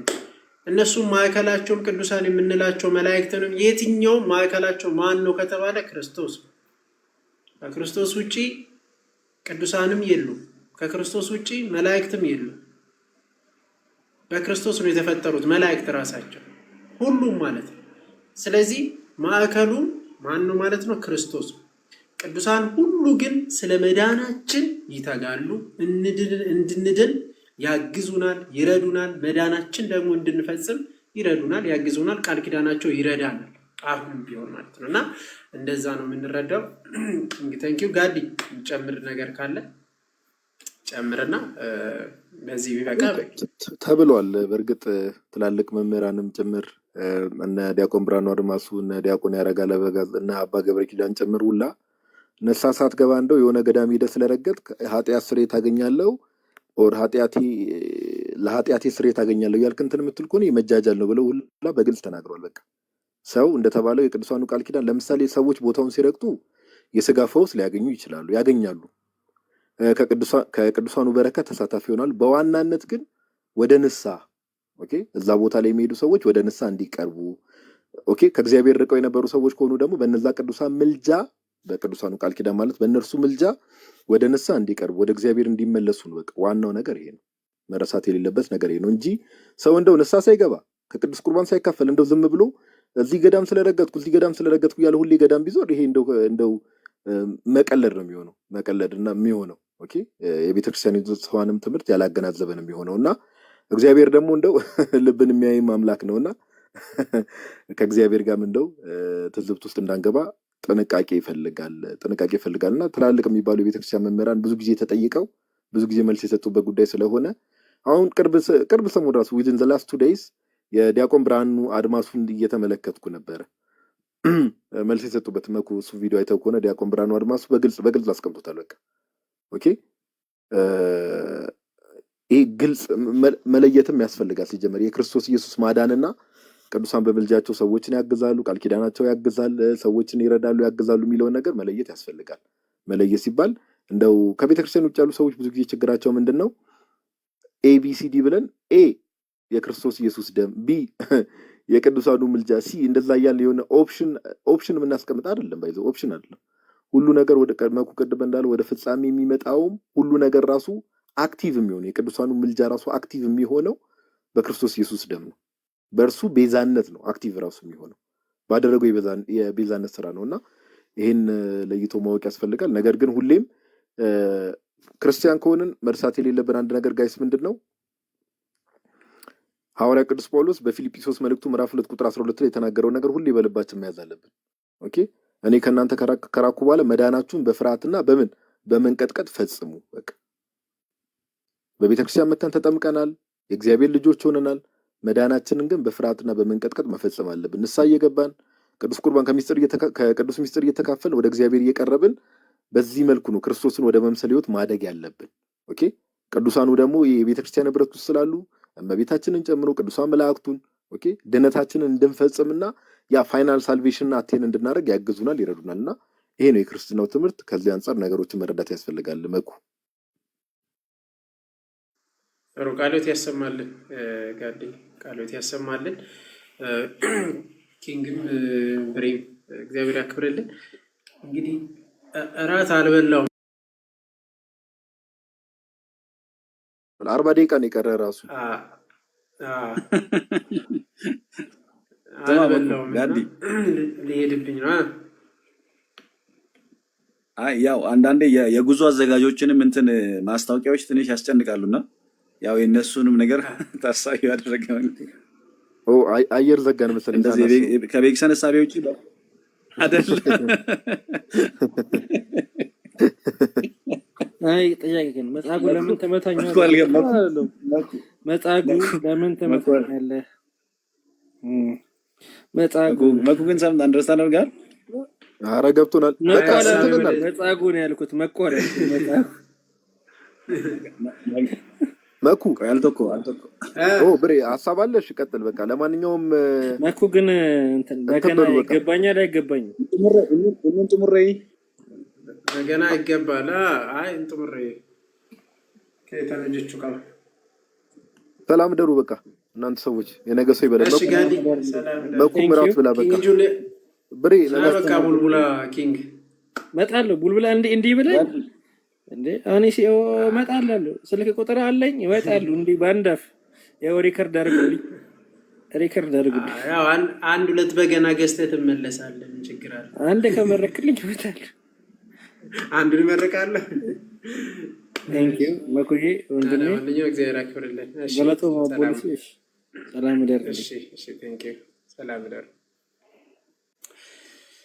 እሺ ስለነበረን ጊዜ ሁሉ እግዚአብሔር አምላካችን ስሙ የተመሰገነ ይሁንልን።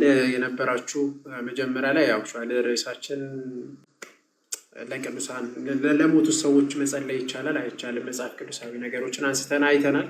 ያልነበራችሁ ዩቱብ ላይ ገብታችሁ ማየት ትችላላችሁ። ለሞቱት ሰዎች መጸለይ ተገቢ ነው፣ መታሰቢያ ማድረግ ተገቢ ነው ወይ የሚለው ቼክ አድርጉ። ያው ከዛ በኋላ እንግዲህ ስለ አንድ ልጅ ኤቲስት ላይ ሐኪም ሄዶበታል እና አይተናል። ስለነበረን ጊዜ ሁሉ አምላካችን ስሙ የተመሰገነ ይሁንልን። ጥያቄ ያላችሁ በውስጥ በነገራችን ላይ መጻፍ ትችላላችሁ። በተለይ ፕሮቴስታንት የሆናችሁ ጥያቄ የሆናችሁ መመለስ የምትፈልጉ ወደ ጌታ ቤተክርስቲያን መጨመር የምትፈልጉ ወደ እውነተኛ እቺ ቤተክርስቲያን መመለስ የምትፈልጉ ጥያቄ የሆነባችሁን ነገሮችን አስቀምጡልን በውስጥ ችግር የለውም። ኤኒታይም እንትን አድሬስ እናደርግላችኋለን። ኢቭን በቴሌግራምም ከፈለጋችሁ @makdn23 ካደረጋችሁ እዛ ላይ መጻፍ ትችላላችሁ። መማር የምትፈልጉም የተወሰኑ እንግዲህ በተለይ ከውጭ የምትመለሱት እንትን ማድረግ ትችላላችሁ። አዘይንድ የመጨረሻ ሜቢ በገና ውጭ ያላችሁ የምትፈልጉ ባላችሁበት ስለሚልክላችሁ መላክ ይቻላል። መግዛት የምትፈልጉ እንትን አድርጉ። መማር የምትፈልጉ ኦንላይን መማር ስለሚቻል መማር ትችላላችሁ። የቴሌግራሙ ያው makdn23 እዛ ላይ ያው ሊንክ ሰጣችኋለሁ። ሊንኩ ላይ ገብታችሁ መማር ስለምትችሉ ትማራላችሁ። ያው የኛው ያዘጋጀ ነው ሜቢ አኬ የሚያስተምርበት ነው ለብቻ ማለት ነው ለብቻ እና ሰው ይብቃል። ሰላም ይደሩ። ደህና ሁኑ።